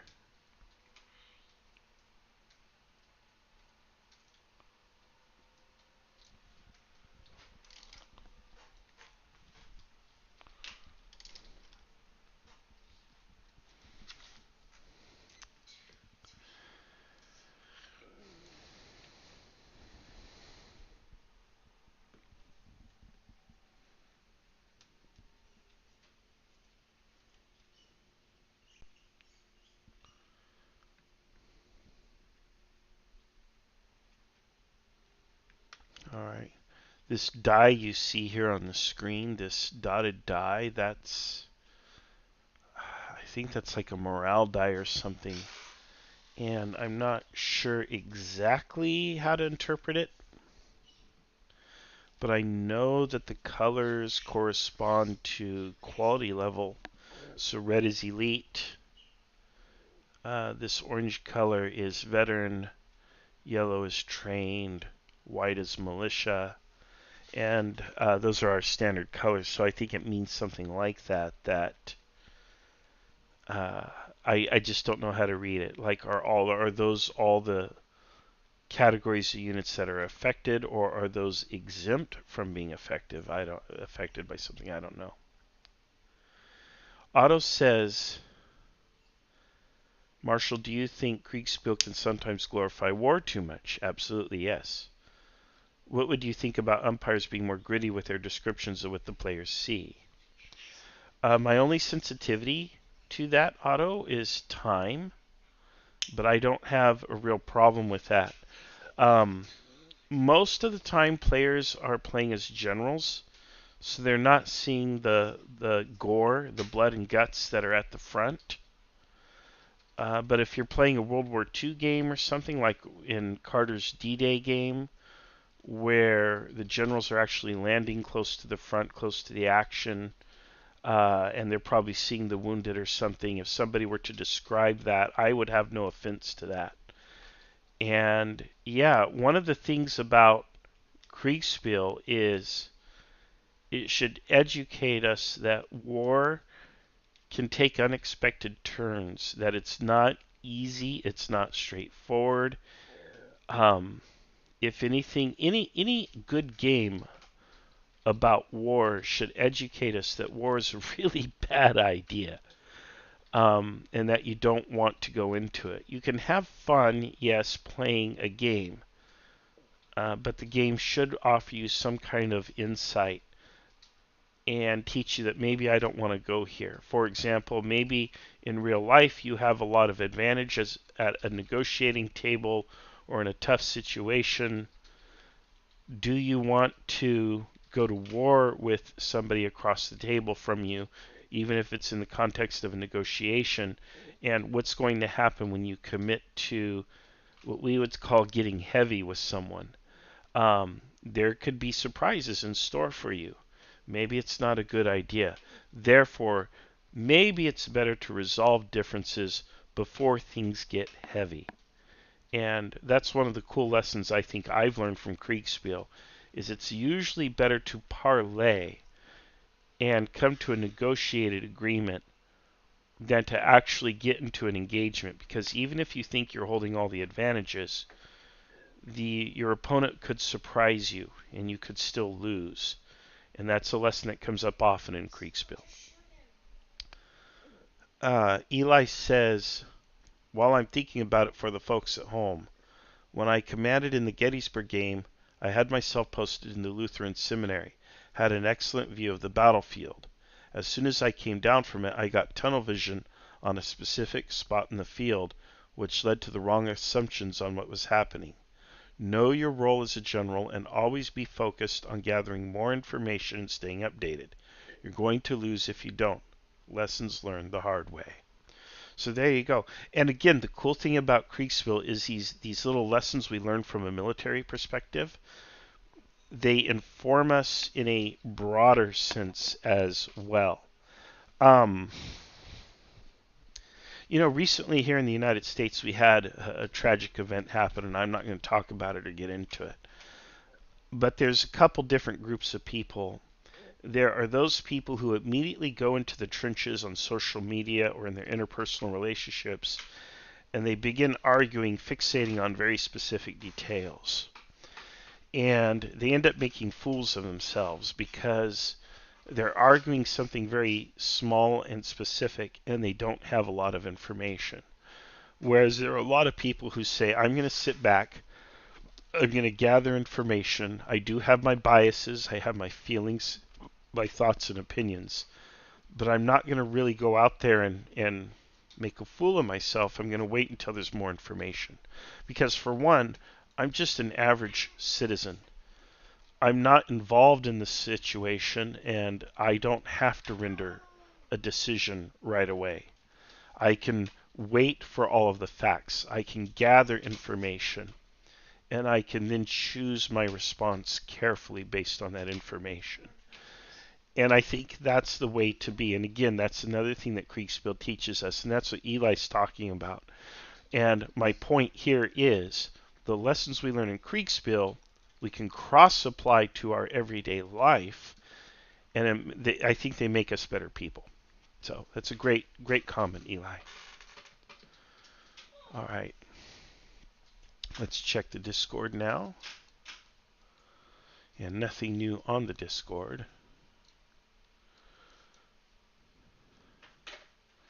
And all the generals are up top working. All right, that's fine. We'll go back to the YouTube.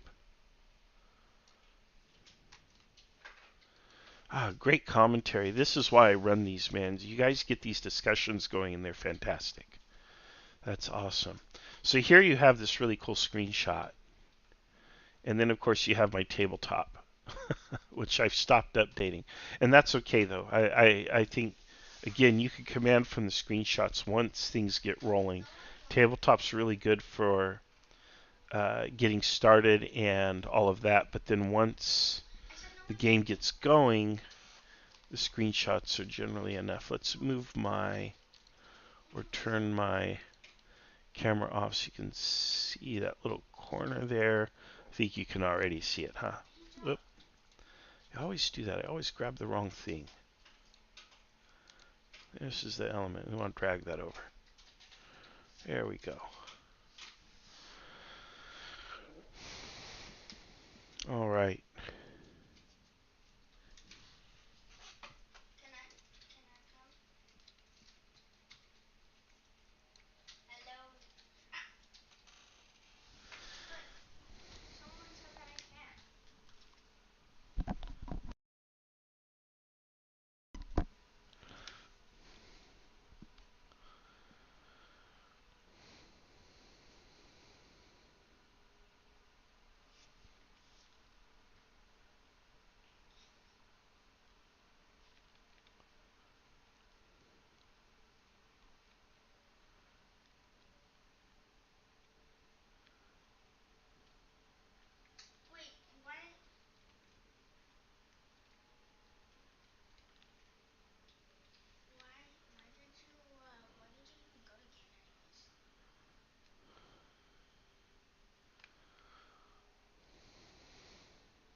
All right.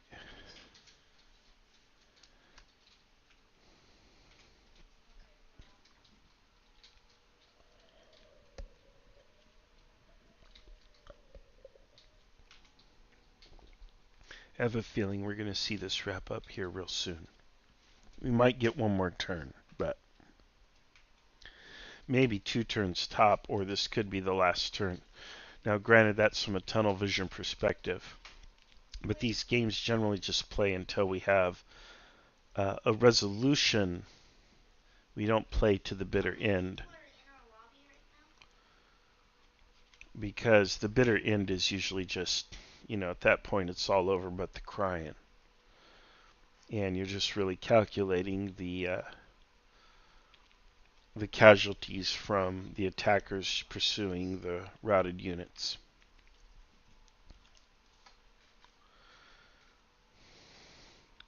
I don't know how this attack is going to go here, though. This is the one that concerns me, but there's nothing I can do about that.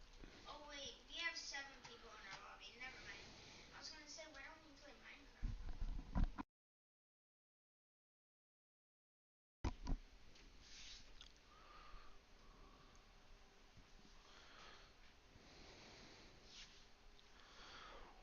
All right.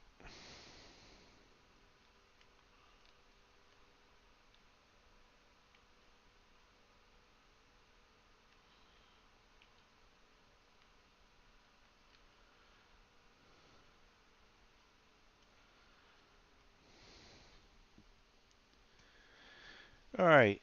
Jimmy Johansson says, another thing about Kriegspiel that I've learned is that it really gives a clue on what it was actually like being a commanding officer in the eras we play. Yes, it gives you a little bit of a taste of that. And I think it helps you to empathize with historic commanders. You know, a lot of people look at General Lee at Gettysburg, for example. I think it's a good example, and think, "Gosh, what a fool! Why didn't he do this? Why didn't he go around to the left? Why didn't he do something different? Why did he do what he did?" And when you realize that his information was limited and it was informed by recent experiences with the Union Army, um, his decisions become a lot more sensible. And I think if you put people into a similar scenario, which is actually a thing we sometimes do, we'll just rotate the map 90 degrees or we'll create something completely different, but we actually do design a lot of our scenarios around historic battles. And when we do that, we find the players tend to make a lot of the same decisions and the same mistakes that their historical counterparts made. They just don't know it because the names are changed. The map is different. It's not the same map. The names are different. The units are called something else. But the overall situation, the overall scenario or setup is similar. And it happens a lot. Okay, let's see here. Jimmy Johansson says, is in fact more to do with chance and access to correct information. Yeah, that's huge. Those are huge factors. And then Eli says, true that, Jimmy. Gonna head out to get a hike in, folks. Come back later to see what happened. All right, Eli, take care. We'll see you soon.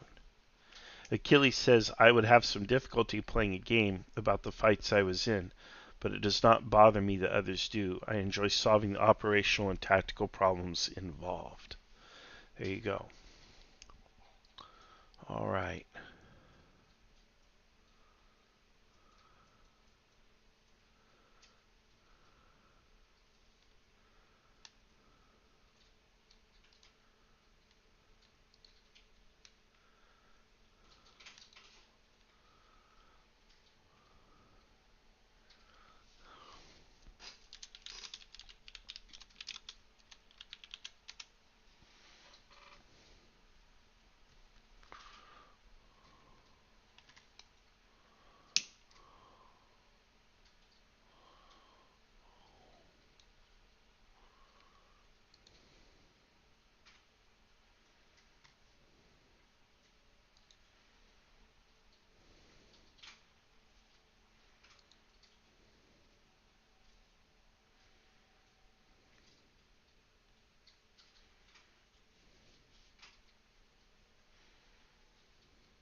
All right. I think reports may be going out here momentarily.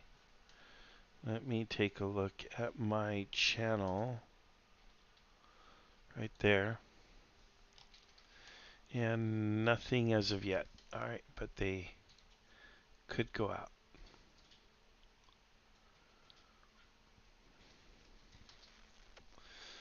And we'll take a look at this because, hey, why not? This is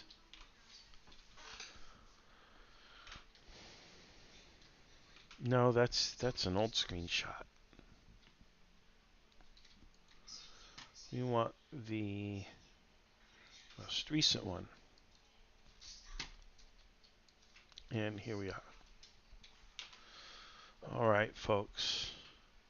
Don't forget our Patreon and Discord. Discord if you want to play with us. Patreon to support us.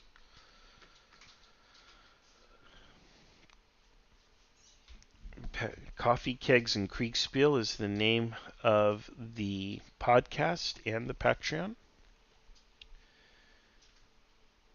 Patreon.com/Kriegspiel. And then the Discord. Gosh, without that website, we need to get that website going, don't we? Ah, man, I'll have to talk to Jan about that. He's working on the website. I do think we have on our page, yeah, we do have a link here to our Discord, which is here, and a link to our YouTube. So we've got links to both of those there.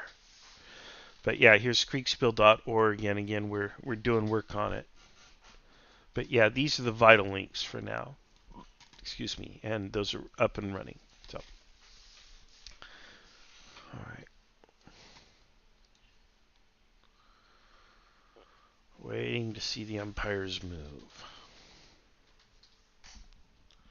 Probably get one more turn, I'm thinking. Right now the game is moving slow because like every block on the board has to roll a die, I think, at this point. Near enough.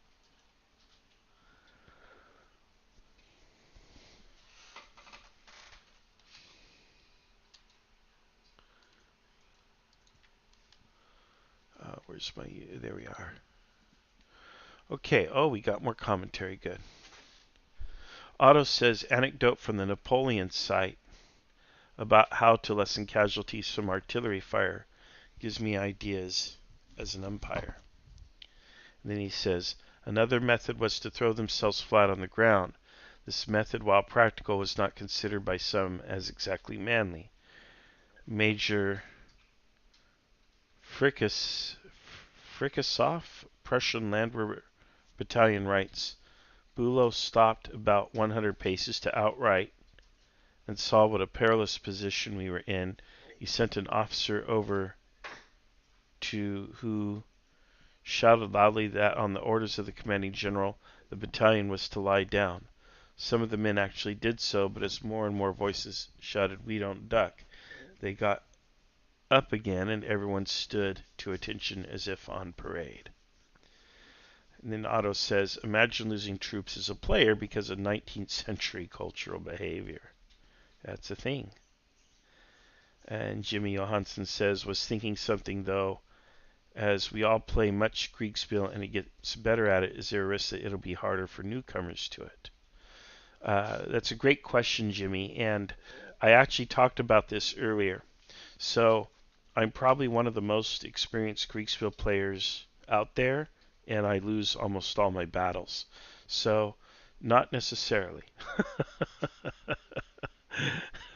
um, there's a lot of things that go into it. One is probably I don't learn many lessons very easily, but there's but yeah, there's a lot of factors at play, and you're part of a team, and yeah, there's a lot going on. So new players can be old players all the time, and it does happen a lot. So Achilles says, Marshall, don't forget the merchandise store. That's great. Yes, let's not forget the merch. Look at that. Look, I got the logo over my face like I am. That's funny. I didn't realize that when I move my camera over in OBS. I'm seeing that now on the YouTube. Let's click that element, move me over.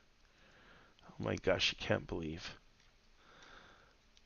Let me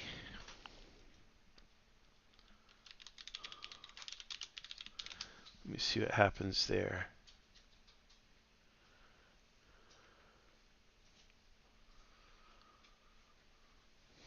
It's on Teespring. I need to go through here and probably add some new stuff, change some things up.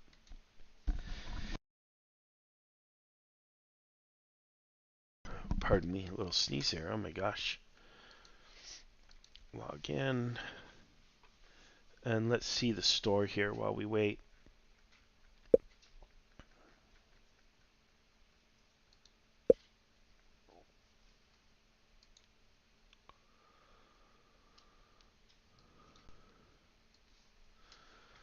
And here is the store. And we want to view store. Here we are. There we go. So yeah, we've got some things. The hoodie here is kind of my favorite. I like that right there. Little hoodie. I have one of my own. I think that's a great buy.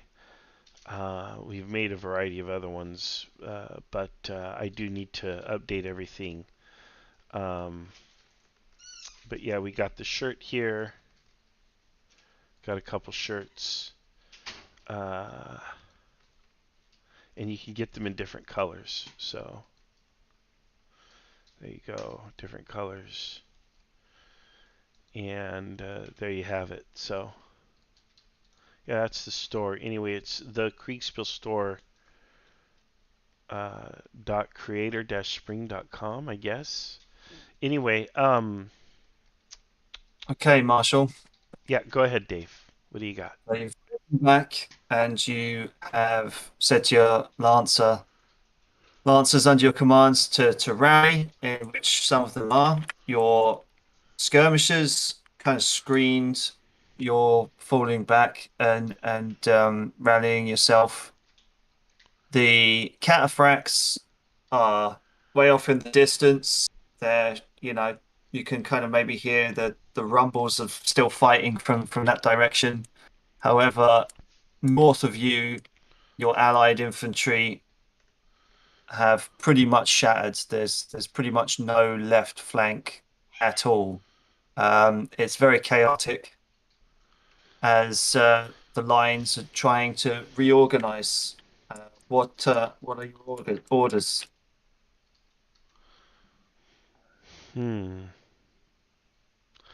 Well, the problem is I only have.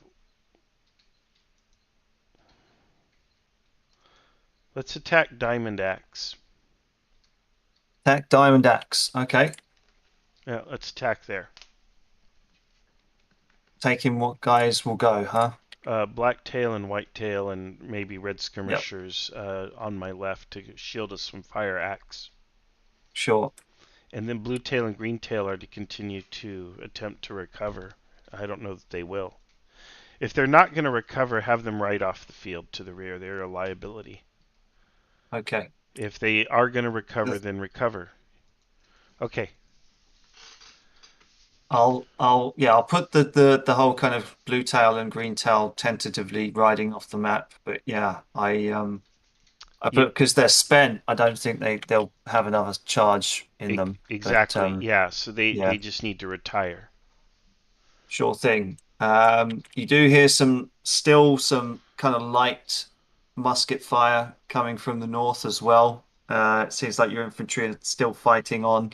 But yeah, it's looking pretty ugly on the left. Okay. Well, all we can do is try to buy time for the rest of the army to sort itself out. That's right. All right. Thank you.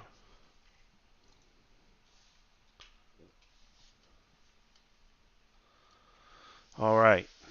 Well, there we go. I don't think that's going to do it for us. I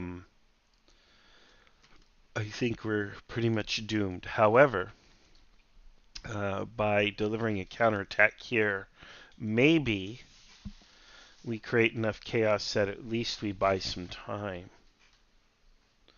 So I don't know. I don't know what's going to happen. But I don't think it's going to go in our favor, I'll tell you that.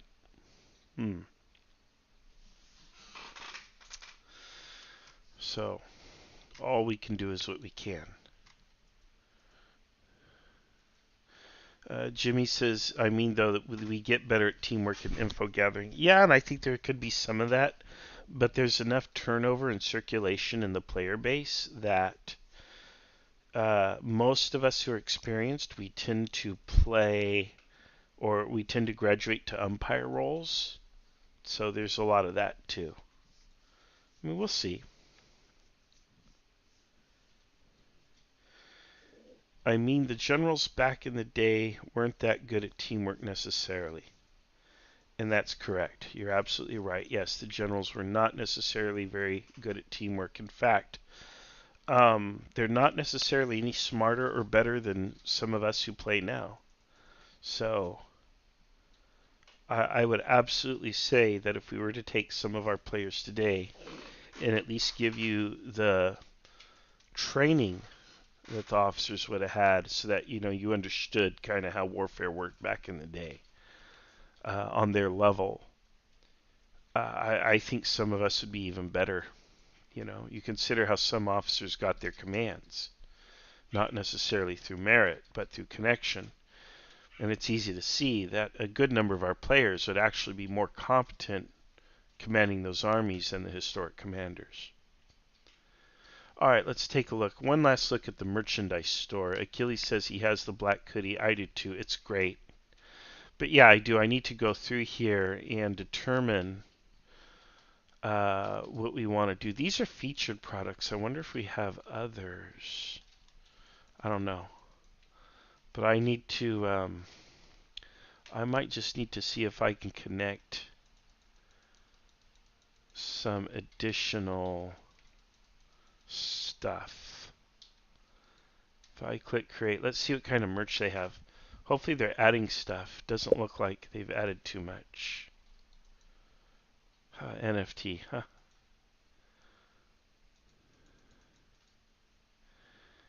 Yeah, it's kind of the downside with this store. I mean, there's good and bad with this stuff. I'm looking through here. There's not a whole lot of stuff they seem to have added. The IKS Brazier at the top, though, definitely that. Got some hats and beanies. We could probably do a little IKS logo beanie or hat or something. That might sell. Now it's just going around in circles. Here we are.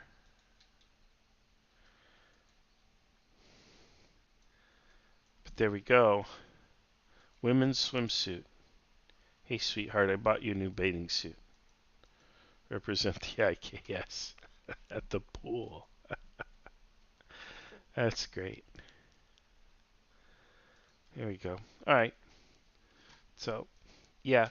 The cool thing about the store is we get a free store here, which you don't get with other sites. And they do drop shipping. So finding the right mix of website, drop shipping, and all that. However, maybe I should think about upgrading that experience. We might actually sell more merch. The pricing on the merchandise is minimized to cost. I think I charge like $1 over cost. And the reason is I'm trying to get merchandise out there into the world so that people display the logo and people ask at the gaming convention or wherever you are, what is that? And you say, oh, it's the IKS, and we bring people in. So it's not about a big money maker. It's about bringing people into the group. And 100% of those proceeds do support the IKS. So Otto says, please do not create IKS NFTs. No, not planning to do that. Although maybe we should find a picture of a monkey with IKS seal or something, right? Probably. Here's your monkey with the seal, right? Here's your NFT. There we are. All right, whatever. Screenshot that, Otto. That's your NFT, man. There you go. So, I bet you this is the last turn, guys, because it looks like we're in a tough spot, and I hope the weight of numbers hasn't powered through us. We really did have a good starting setup. We had kind of this double, even triple line at the beginning. If we go to the top and I show you the original disposition, let's see here. Well, we had something going on like this, and this doesn't even show it to you. This here shows you the rear rank. This is the reserve. And ahead of this, you had a whole nother line of one or two ranks. So, given this is the reserve, I mean, I can't. I'm shocked to hear that our line could be failing. Frankly, I really am. And I would really like to know what's going on that's causing that to happen. Oh, see here. Here you have it on my thing. Duh. Here it is. Look. We got 2 ranks of melee troops, 2 ranks of reinforcements. They're not coming through that. So, let's see here.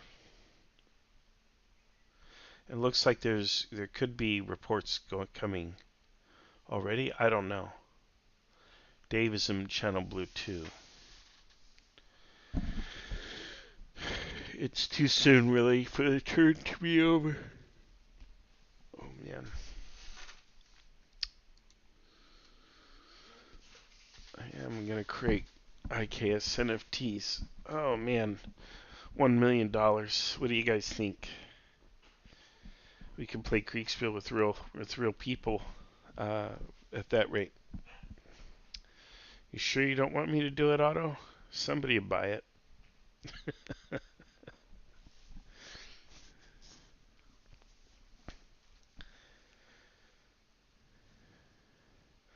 Otto says, I'd rather have a 19th century painting of Marshall in a general's uniform on my wall rather than an IKS NFT. I could point to it and say to guess that it's my grandfather who fought at Gettysburg. There you go. This weekend is Memorial Day in the United States. On Monday, we celebrate Memorial Day, and it's a day where we commemorate our veteran ancestors, those who have passed away, either as veterans or in the line of duty in battle. And I do have a Civil War ancestor. He fought for the Confederacy.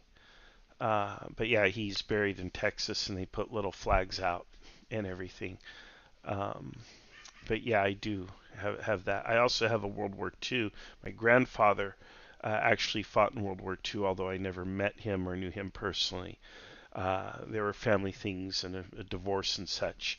But he was in the Battle of the Bulge and in the United States Army. So, yeah.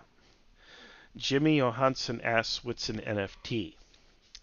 An NFT is called non-fungible token. It basically means that something cannot be copied. And when attached to a work of art, it means that what you own is you own the only copy of that work of art, and nobody else can have it. Nobody. You own it's like owning the original Mona Lisa, if you will. Nobody else can have it. Of course, it doesn't stop people from making copies in different ways, but you own the original work of art. But with NFTs, they're almost always entirely digital. So what you own is you own a digital original work of art, which then people can copy, which is therefore indistinguishable from the original. But you have the little NFT, which is like your certificate of authenticity that tells you it's yours and you own the original. And up until the crypto crash about a month ago or so, people were trading NFTs like tulips in Holland, during the tulip mania. They were trading the NFTs. And some of them were really quite ridiculous. I mean, there's just pictures of monkeys and people are paying millions of dollars for pictures, and it's kind of silly. But like I said, it was tulip mania. That whole market has since crashed. But there are still people who are active in that space, just like there's still people who are doing cryptocurrency and all of that. Um, and okay, and that's fine. A lot of those things will come back. They will have their uses, like the cryptocurrency market. I think it will go back up again. It'll come back. It's just going to take a couple years. And same thing with the NFTs. But yeah, the NFTs just kind of it just got ridiculous, frankly. Um, so that's what it was.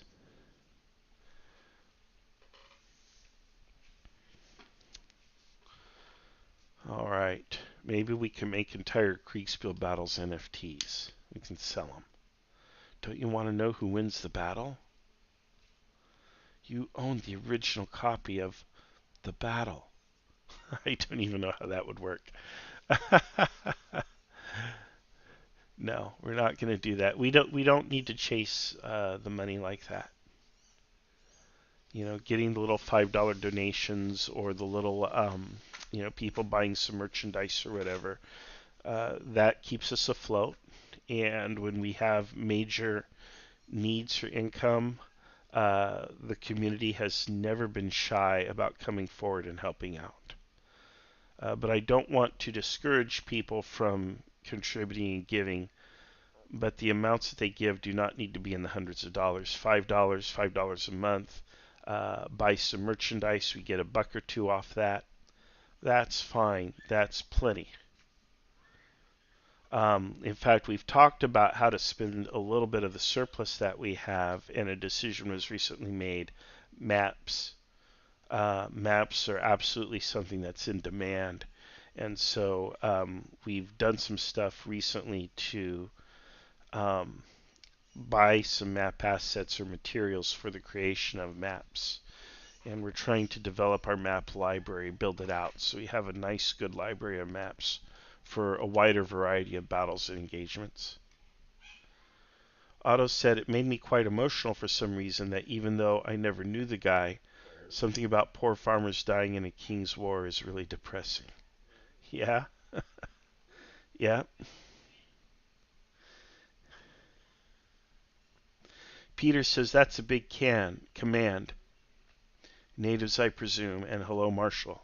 And hello, Peter. Yes, it is. It's an indigenous command, and we're getting our tukas handed to us, or so I believe. I believe that we were winning up until I got the report that we were losing, and now I question whether or not we're losing.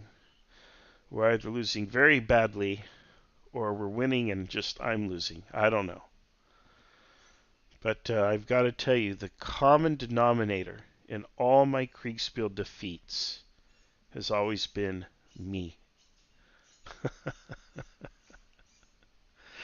But hello, Peter. Good to see you. Peter is one of our main red versus blue umpires, by the way. And again, there'll be openings for that main campaign in about a month or so. And anybody who wants to play in that campaign, you'll want to be in the Discord and you'll want to pile on when the invite goes out. And it's heavily skewed towards role play. People don't know this, but role playing and wargaming both come from Kriegspiel. Both of them have a direct line of descent from Kriegspiel. Dungeons and Dragons directly descended from Kriegspiel. So there is a role play element in the red versus blue campaign. Absolutely. Peter says evening to Achilles, whereas Achilles says good morning, Peter. Achilles and I are here on the west coast of the United States, while Peter is I believe he's in the UK at present. He's in Europe. And there you have it. We really are an international organization, and our players and our members come from all around the globe. As you have seen with my two teammates who speak with European accents, they are clearly from Europe, which to us Americans is just a whole nother country. And, you know, of course, America is the greatest nation in the country, but whatever. Otto says apparently YouTube deletes comments even if they only have a dot written in parentheses.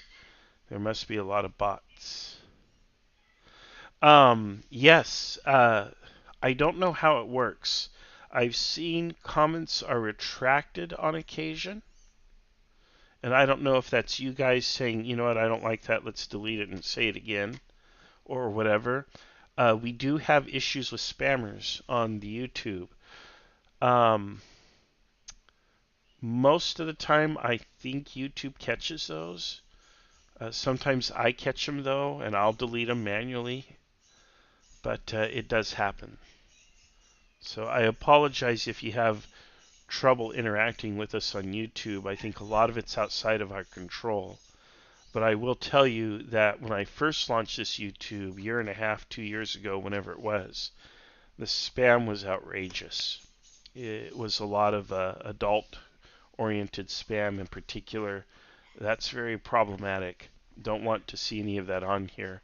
I do want things here to be relatively family-friendly. Keep the profanity to a minimum, ideally 0. Not have any of that stuff. Not be too graphic with too many things. It's one thing if you're playing a game and you have a graphic description, as Otto mentions, as part of the experience, but to, you know, post graphic videos or imagery or something, we don't really do that. War crimes, we don't really do that here. Things like that, you know. In fact, we kind of have rules against those in the group. Yeah, so I apologize though if some of those standards or the YouTube bots are making it hard. I really do. It's just we do want to keep this a relatively what we would call a PG place, which is probably an American reference to keeping it at a relatively low maturity level. You know, somewhat family friendly. Okay. Achilles says Peter likes to send me reports at 3 a.m. Well, that's when Peter's awake. It's the internet, though. The internet does not sleep. We do, but not the internet. Otto says, I wanted to say in a deleted message that my family tree is online. One of my grandfathers apparently died in the Swedish-Russian War of 1788-90 as he never came home. Yeah, that's really too bad, Otto. And I wonder about that when it comes to that era, how many times people just went away and never came home, and you never got any kind of word or news or information that a person had passed away. They could have died from disease or been killed in combat. It's also possible they could have just said, you know what, there's nothing for me at home, or I want to start a new life, and they just leave. They just never come home. Although I think that would be relatively uncommon even today. If people could do that, I still don't think you'd see it much. But yeah, I think disease and just carnage and warfare, people die and nobody's taking names, and that's awful. Let's see here. Otto says, reading the small text box about the guy made me quite emotional, even though I didn't know anything about him. Some minuscule details like literate written on the family tree. People added a lot. Yeah. Yeah. I'm glad you have that resource, though, Otto, and that you engage with it. I think it makes us wiser people. It really does. I think it builds character. It gives us a sense of roots. It gives us roots. It gives us a sense of history. I like it. So, Peter says, I have my own twist on a Spider-Man quote regarding my red versus blue experience. He says here, with great power comes great amounts of shade thrown back on poor results. Yeah, you have to have a pretty thick skin to be an umpire because everybody, even your fellow umpires, are going to have shade. And that's because everybody will do things differently. People have different goals or objectives, different pet projects or ideas, and all of that is factoring and coloring, it's tinting their perception. For me, for example, in red versus blue, we have this persistent issue in red versus blue where we have one player who's trying really, really hard to escape a fate that I think is almost inevitable. And then we have another player who's trying to kind of seal the casket, if you will, and put the nails into it. And we have a whole umpire team. And we all have kind of slightly different ideas. For me, I want to end the campaign and advance it to the next chapter because there's a lot of work that I have to put in to prepare the next chapter of the campaign. Peter, he has to finish everything out. He has to keep everything fair and balanced and objective, interpret the players' orders, implement them, and make sure that things are happening the way the players want them to happen. He's kind of the advocate for the players. Whereas the other umpires also have their own opinions on all of this, and they want to see things happen in a certain way or in a certain sequence or whatever. And yeah, it's really, really tough. So I get it. I get it. Peter has a very unenviable job, but we are very grateful for him for doing it. Achilles says, very true, Peter. Shooting the messenger is an old tradition. Yeah. Yeah. Yeah. So, yeah, there we go. Anyway, yeah, we do have to reform how we run the red versus blue campaign. It was just part of the reason I want to close the old chapter and come to the new one. And the problem is with anything where you have consensus, where you need consensus built to reach a decision, that really slows things down. And that's at odds with my natural desire to quickly move things along and keep to a schedule that I want to keep to. And really, yeah, there is this natural conflict between speed and accuracy, and there are going to be some umpires who want that accuracy, and then there are other umpires that want that speed. And yeah, just different philosophies are going to clash. It makes an interesting mix. Otto says 18th and 19th century conscription seem to have been largely treated as a death sentence by its subjects. In the 18th century, Russian Empire, for example, service was around 20 years. Yeah, and think about it, right? Let's say, you're a parent, let's say you're 20 years old when you have your kid. Your kid reaches 20, now you're 40, and your kid has to do 20 years of service. They'll be 40 when they're out, definitely past their prime. You yourself will be 60, and yeah. How does a 40-year-old produce a family and have kids and raise them?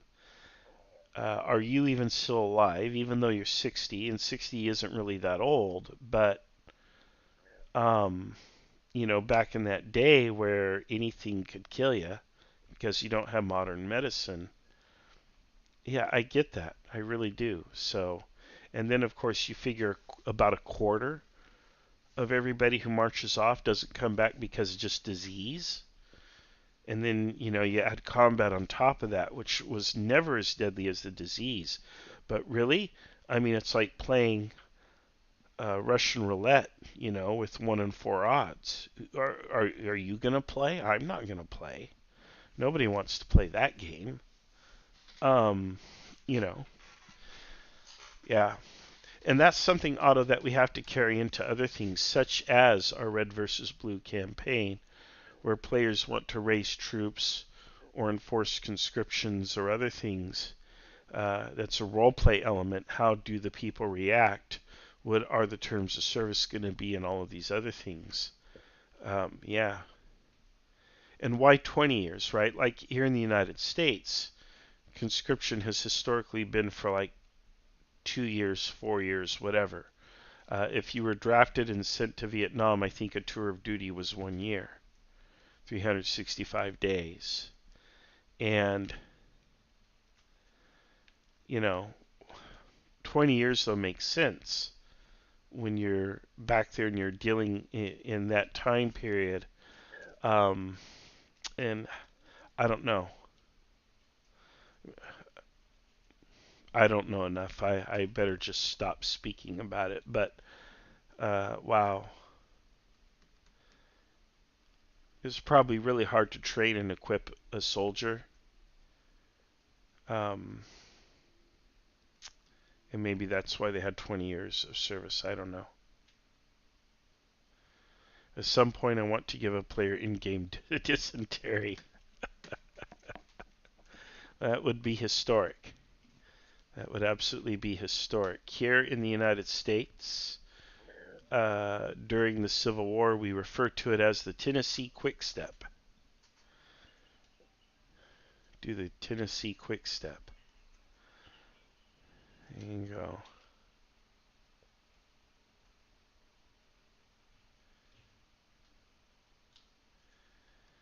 All right, let's see. We should be close to getting some reports.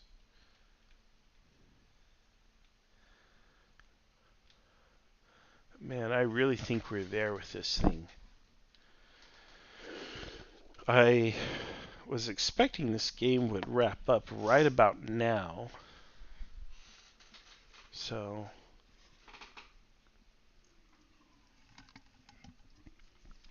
I like to do this thing when I lead umpire, which is on the very last turn, bring people in to see me roll the final dice. I like doing that.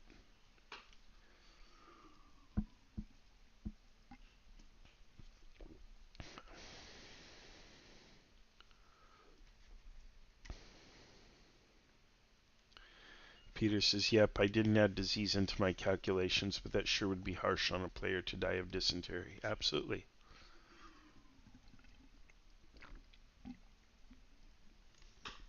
I mean, you're losing blood as well.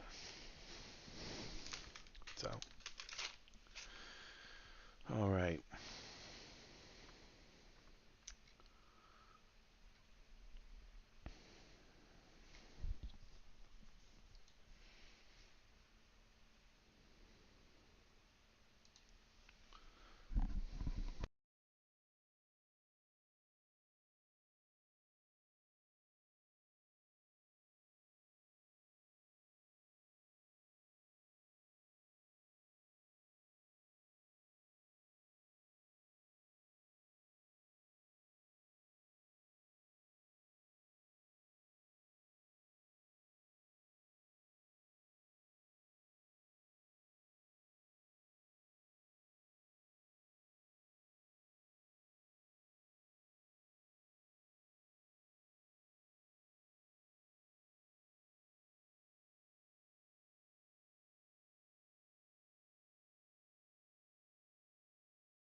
Testing, testing. There we go.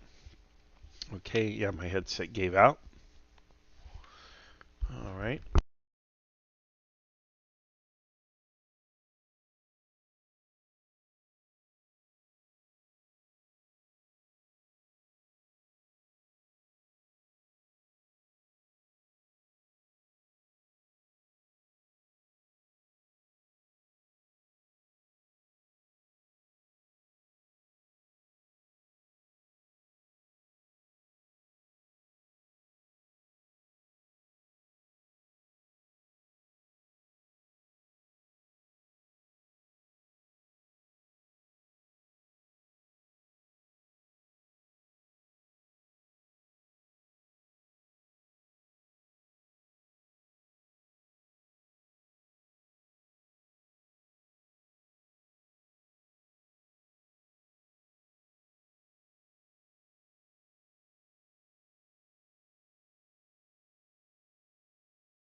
All right, yeah, we're just waiting for a report. It could be the last report. I think we're getting close to the end here.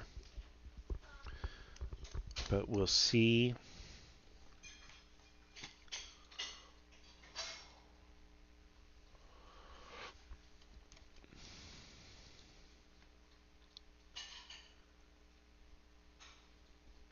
And that could be why it's taking so long, is they're just wrapping things up here at the end.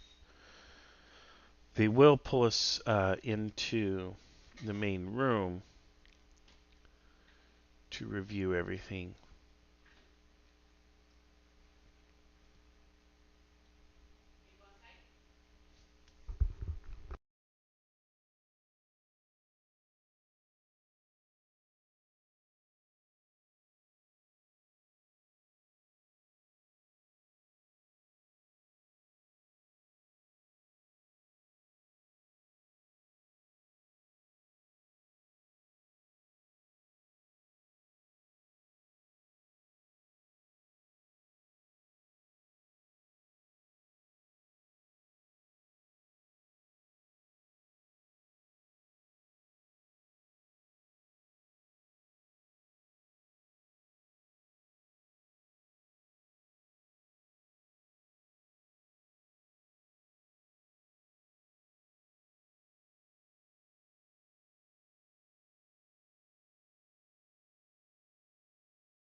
All right, Peter, we'll see you now. We'll see you in a bit. Peter has to go.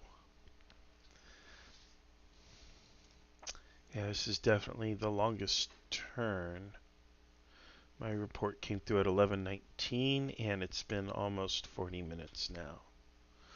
So that's a really long turn. I would hope that this is a decisive moment for the battle, and that we're going to get our resolution here.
Yeah, Otto says, I've decided that next time I'm hosting Open Saturday, I'll have some meeting with my fellow umpires the day before it.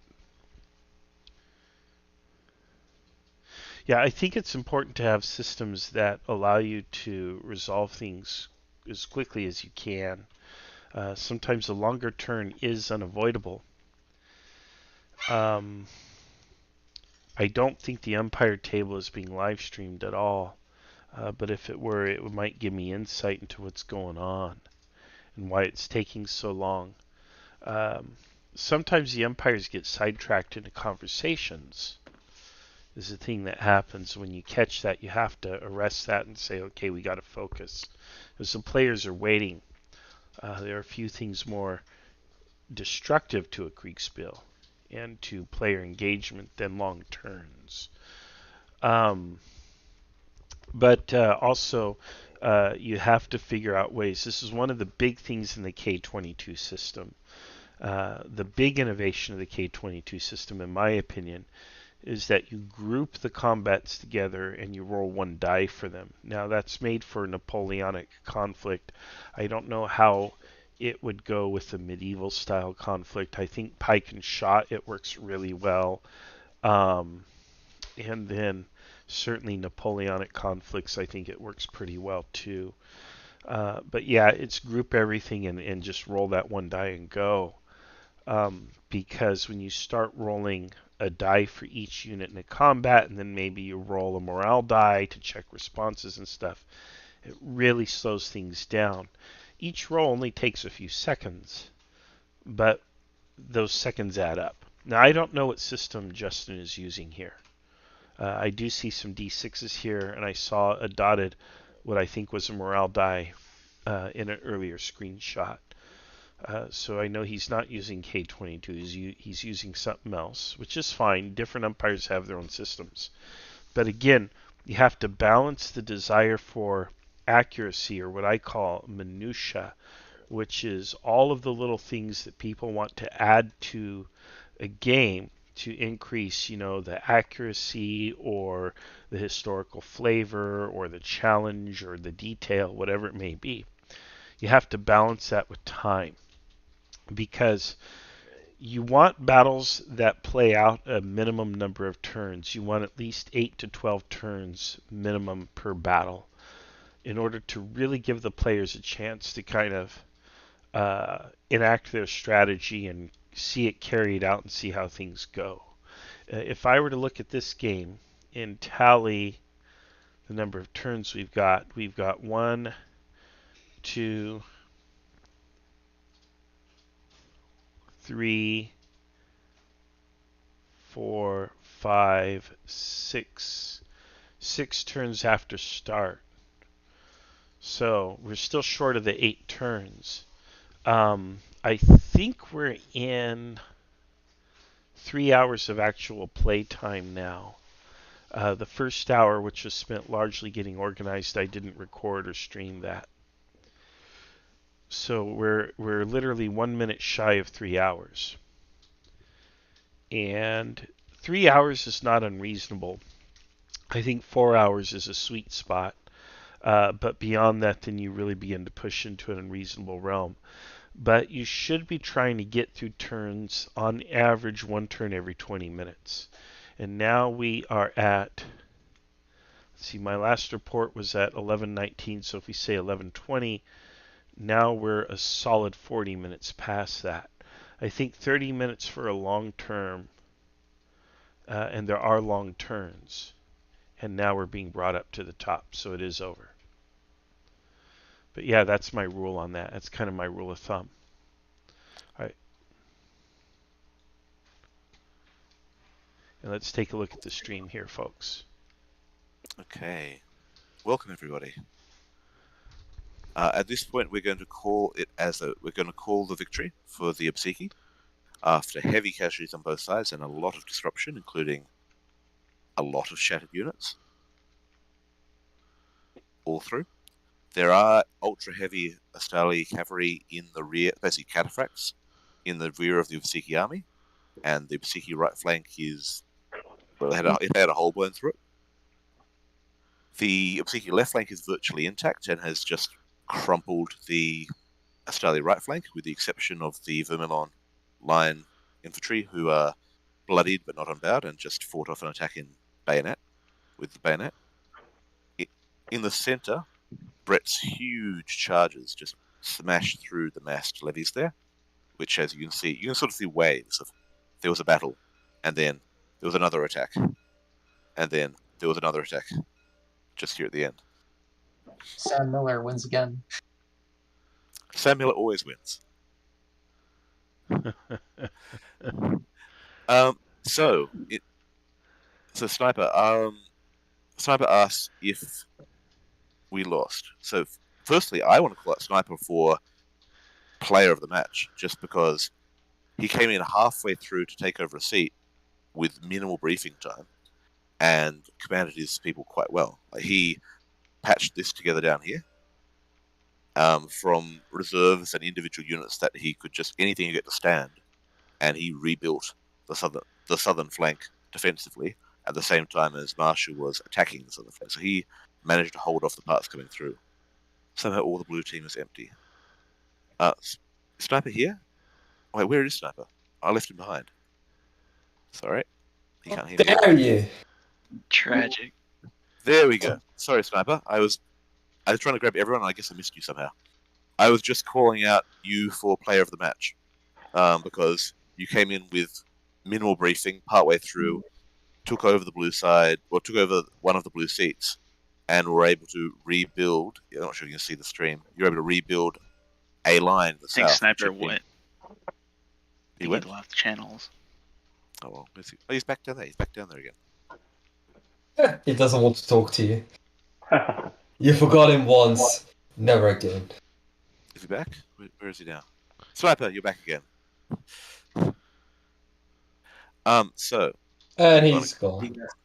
He doesn't want to talk to you, man. You forgot him once, and he doesn't want to. Oh. I will give him. I'm going to give him assistant umpire just so he can see it to join it in case he can't. It could be a permission thing. Well, he should have it now. I've just given him assistant umpire, so he should be able to see it to join it. He's not online anymore. Okay. Yeah, for some reason he's online. He's not connected to the rooms, but I can see him in the. Welcome back, Sniper. Okay.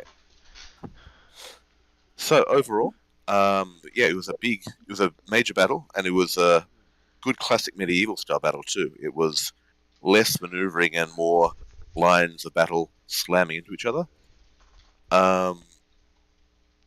The Vermilon line and the skirmishers behaved as I expected. I liked the strategies on both sides. It looked a bit like both sides were attempting to do a canai at first, where both sides were trying to push the flanks and develop in the center. And then, in the end, Brett just said, you know what? No. I'm going to push the center. He just slammed in and just started bashing into the center with wave after wave of his heavy troops. He tried to do a feigned retreat, which was more successful than he intended, because his first rank was committed and promptly he contacted the Astali and broke. But his heavy lines with his shock troops just butchered their way through the levy line. There was one combat from the whole line, hitting the whole line, that rolled. In the end, it got a hit and 13 disruptions. And just the entire Astali front line disintegrated. From there, I thought it was a good execution, particularly from Kostya as well, who stuck to the plan on the left, pushed around, used the skirmishers and the archers to develop the line and wear down the Astali right, and then hit with massed, ordered blocks of levies. Did the same doctrine here, that they're keeping their shock troops in reserve, which makes sense, but it also meant that by attacking with a wave at a time, meant that when the archers and the skirmishers ran out of ammunition, they could go back to the wagons to reload and then potentially come back again. Marshall in the south, that I honestly don't know if in playing this, I imagine that maybe there'd be cavalry on both flanks. It was a choice to put it all on one flank, but it certainly paid off, because with the cavalry on that one flank, you blew a smoking hole through the middle of through the flank in front of you. Nice. I mean, to the point that the heavies they charged, and they didn't stop charging. They rode through line after line of seeking troops, and then across the stream, routed a wave of skirmishers and archers, and just kept going. And we worked out that probably after the match they just go this way off the map. Yeah. Now this is part of a campaign as well. So as well as just simply who wins on the battlefield, we're also looking at overall position and what that would mean for the campaign. So with the Obseki winning on the field, but not really having any effective force that would allow them to chase the Astali, they have a moderate victory, and so the Obseki will take the city in front of them, which is approximately here off the map, and they'll sack it, and they'll also take all the food because they need it to eat, because they're foraging off the land and they have a lot of troops here. But they're not going to have the cohesion to push on to the capital this week. So the Astali have another week to try and fend off the attack on the capital. The Vermilon, these guys here, they served well. They've both taken hits, but they both have some shots left. I'm rambling. I'm sorry, I'm tired. Any comments from other umpires before we go on to the player commanders? I umpired, I guess, most of the battle for Kostya, and I will say, as far as, and this is something where, being this is a campaign battle rather than just a one-off Saturday battle, I have to give him the award for economy of force, because he's lost. He's got two brigades, 2 units shattered. Everything else is in fighting trim and will be ready to fight tomorrow. He expended a little bit of arrows and a little bit of javelins, and that's it. And his whole force accomplished its mission without getting shredded. I think just to add on to that for Crusader, I guess going to the right flank. I mean, didn't do anything wrong at all. Advanced nicely, used his skirmish as well, which actually javelins actually broke some of the levy on the right at the beginning. But the cavalry, the first cavalry charge, his fire axe guys over here kind of on the right actually held them off. But as soon as the came in, there was basically nothing you could do about it. As Justin said, they just ran right over the top of everyone and kept on going. I don't really think Justin could have done anything different than he did. Really, he did pretty well.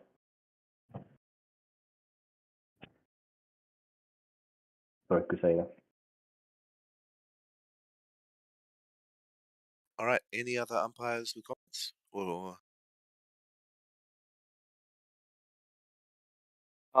One thing I will just note, and now that we've praised, a little bit of criticism, we ended up at one point with all of the Astali commanders over here when this flank was actually at the decisive moment.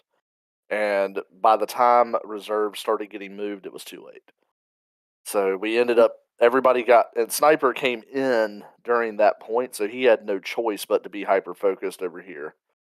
But everybody kind of got hyper-focused on this one flank because this is where the Astali move was, the big Astali move was. And it meant that the right flank got ignored until it was too late.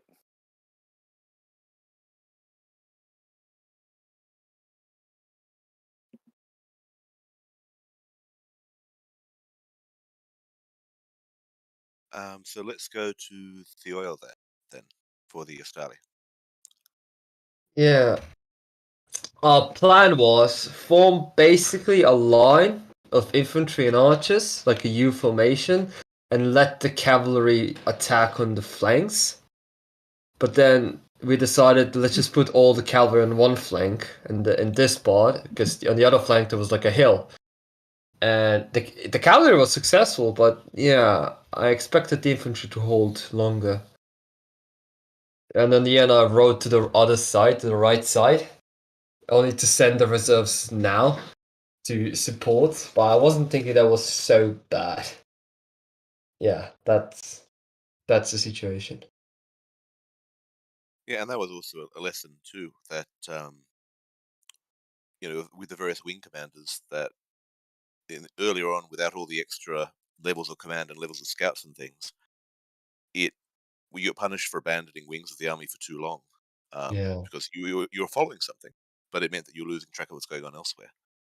But no, I think you did very well, and you had a good plan, which could have been devastating, but it got beaten up on by a better plan in this case. Well, Brett? the only reason I was on the left side, because I wanted to go to Crusader to tell him to charge his cavalry in, but he was already in, so I went to the flank, accidentally, hoping that I will go in the back, not on the flank. And then I was just stuck there for a little bit, and yeah. I think the other thing, TL, which you mentioned the infantry, which you want to know, it showed quite clearly in this battle, the levy really just don't hold virtually at all. They break so easily that it's almost like you've got to do something with them. They're not going to stand for very long. Yeah, I realized, I mean, that's the first medieval battle I ever fought, and the first one I commanded. So, Everyone has to start sometime. lessons learned. It's also the first medieval battle I've lead umpired. So I've just been testing the rules, but we haven't had big medieval versus medieval before. Yeah, you've been testing rules, I've been testing strategies, yeah. Oh, exactly. Both failed. Brett. Kidding. All right. So yeah, we also try to do a Kenai sort of strategy where I split my forces with me taking the boring role as the anvil with the least amount of troops, and then I split the rest of the forces equally between my flanks. And the plan was we would all advance, me going a bit more slowly, looking weak, try to get the enemy to attack us in the middle, and then they would flank around the sides and help them with all the range. As I was going up, my levy line took a lot of skirmish fire, and I did try to get them to like feign back, but then they actually broke and just kept running, which wasn't very good. So then I just kept kind of like faking as if we were on the verge of breaking until finally I was like, yeah, I'm just going to attack. And then I attacked and we just kept pushing. I heard there's musket fire to the left, which surprised me. I'm the actual Obseki player in the campaign. That surprised me. I wasn't expecting that. And then cavalry also came as a surprise. So once I heard that, I started trying to get my people together. And then right before it was called off, I was going to stop the charge and then like turn around to try to face them. Because from what I heard, my entire flank got destroyed. Looking at this, it looks like it really did. I think a good advantage we had was that our flanks were left independent so that they could react to what they had to. And we had good messaging going through the whole thing. So I knew if something was happening on the right, I would send it along to the left, or if something happened on the left, I would send it off to the right. I think we had good reactivity there. But yeah, in the end, I just think my heavier units just won the day. Well, I mean, you were doing a very good imitation. You were doing a good impression of a conservative, weaker center, and you the attack, and then the attack that the units that broke and fell back. One of the big reasons that you didn't deceive the Australian into attacking, I think, was because at that point there was no one who could see you. They were all on the flanks. So you're doing a very good show. Just there were no commanders there to fool. But yeah, the heavy troops came in with a wallop. Marshall, the Vermilon and cavalry player. Yeah, Any well, comments? yeah, as the Astali Player of the Year, I want to say that we did have a very good plan to win the battle. I was really impressed with the preparation done by the Astali team. I thought that the plan was sound. I don't think we were prepared to face the heaviness of the troops that hit us. Nonetheless, we had some issues. I found my avatar on the wrong side of the battlefield at first with the infantry when it needed to be with the cavalry, so that was a lack of clarity and communication on my part. So to make up for that, I'm like, well, we'll take the turn and ride over to the other side, which we did. And once I was there and I had a look at what was happening on the other side, I saw that the enemy line was basically committed. And I'm like, I think I have enough power to just punch right through. And if I can punch through and begin rolling up the line, that should start a general rout and we should win the day. So I gave the order. I was pretty clear that we're going to commit, that we're going to punch through. You know, this isn't like a little feint or a sideshow. This is the big attack. And it seems to have worked in and of itself. However, of course, the weight of the heavies in the center eventually cost us. But yeah, you know, the cavalry did what it was supposed to do according to plan, and I'm happy to see that. So anyway, I'll be polishing my medals or my skulls or feathers. I don't know what you get as an Astali commander for winning glorious victories, but I'll be taking that home to my Astali family tonight. Thanks. Oh, it's not a victory. Right? Did we win? No, I won. Everyone else lost. The arrogance of the cataphract. Yes, yeah. Well, you Yeah. know, it takes a certain kind of person. Your armored horse that just kept wading through volley after volley of arrows and javelins, shrugging them off. No losses, no disorder. Just kept rolling onwards as it scattered off their armor. That's the general of the army. Can I court martial people Yeah. for arrogance? You know, Yeah. is that possible for RP reasons? Yes. Good. I would. Let's go Crusader, because Crusader had Marshall's cavalry hitting him, and still managed to hold together. Like, built a rally square over here, an impromptu rally square. Narrowly avoided getting ridden down at one point, but still managed to have solid blobs of troops. Any comments from you? I think it happened as one would expect, like high medieval infantry versus high medieval cavalry. Cavalry wins.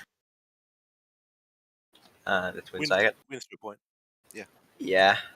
They just broke through everything I put ahead of them, so I just didn't put anything ahead of them. I thought they would probably just go on chasing my running troops, my shatter troops, while I could do some more important stuff. Like, okay, you guys have fun. Just you keep riding off towards the horizon. I'll go back to winning this battle. Yeah. So that was my last order, basically, for my shock troops to just ignore that cavalry and just go on and break through the flank. Yeah, well, the cavalry was all pretty worn too. Like, everything was either spent or disordered by the end of it. So many things were one hard push from collapsing, but they did manage to break through with their layered charge. But yeah, your flank, while it had a hole through it, there were still quite powerful forces. I mean, you still had more troops left than the Astali infantry you were facing. So I think you still could have carried the day in your sector, but at the same time, the cavalry could have wrought havoc in the rear. But no, you did an excellent job in coping with that sort of attack and still keeping on pushing to the plan takes doing. Yeah, I think I agree with that. Concur as the umpire for Crusader. He actually managed the situation in terms of trying to keep on attacking and then, dealing with the cavalry very well from what I saw.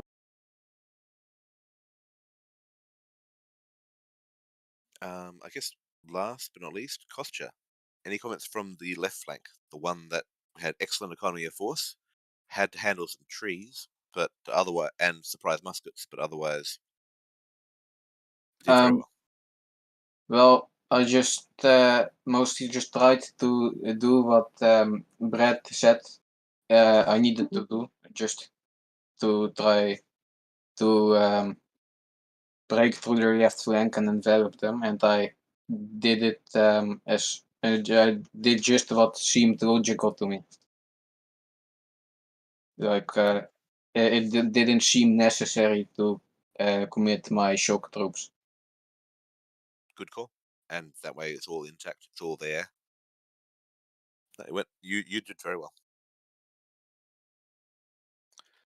All right. Any final comments? Sniper, if you've fallen out of the channel again, no worries. Anyone else have any final comments? Open floor. Justin, thank you Carter. Justin, thank you for putting this together. It was another well-run battle. Appreciate it. Thank you very much.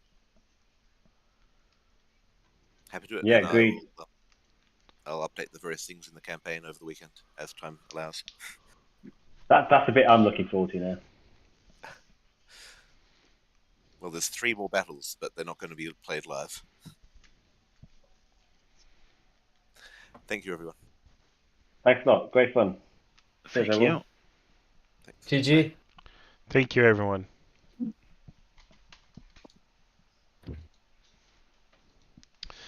All right, that is the end of the red versus blue Avalonia battle, and I hope everybody watched it and enjoyed it. It was a little slow there towards the end, but as I figured, they were calculating a lot of stuff there at the closing that they had to kind of resolve. There's a lot of pieces on the board here.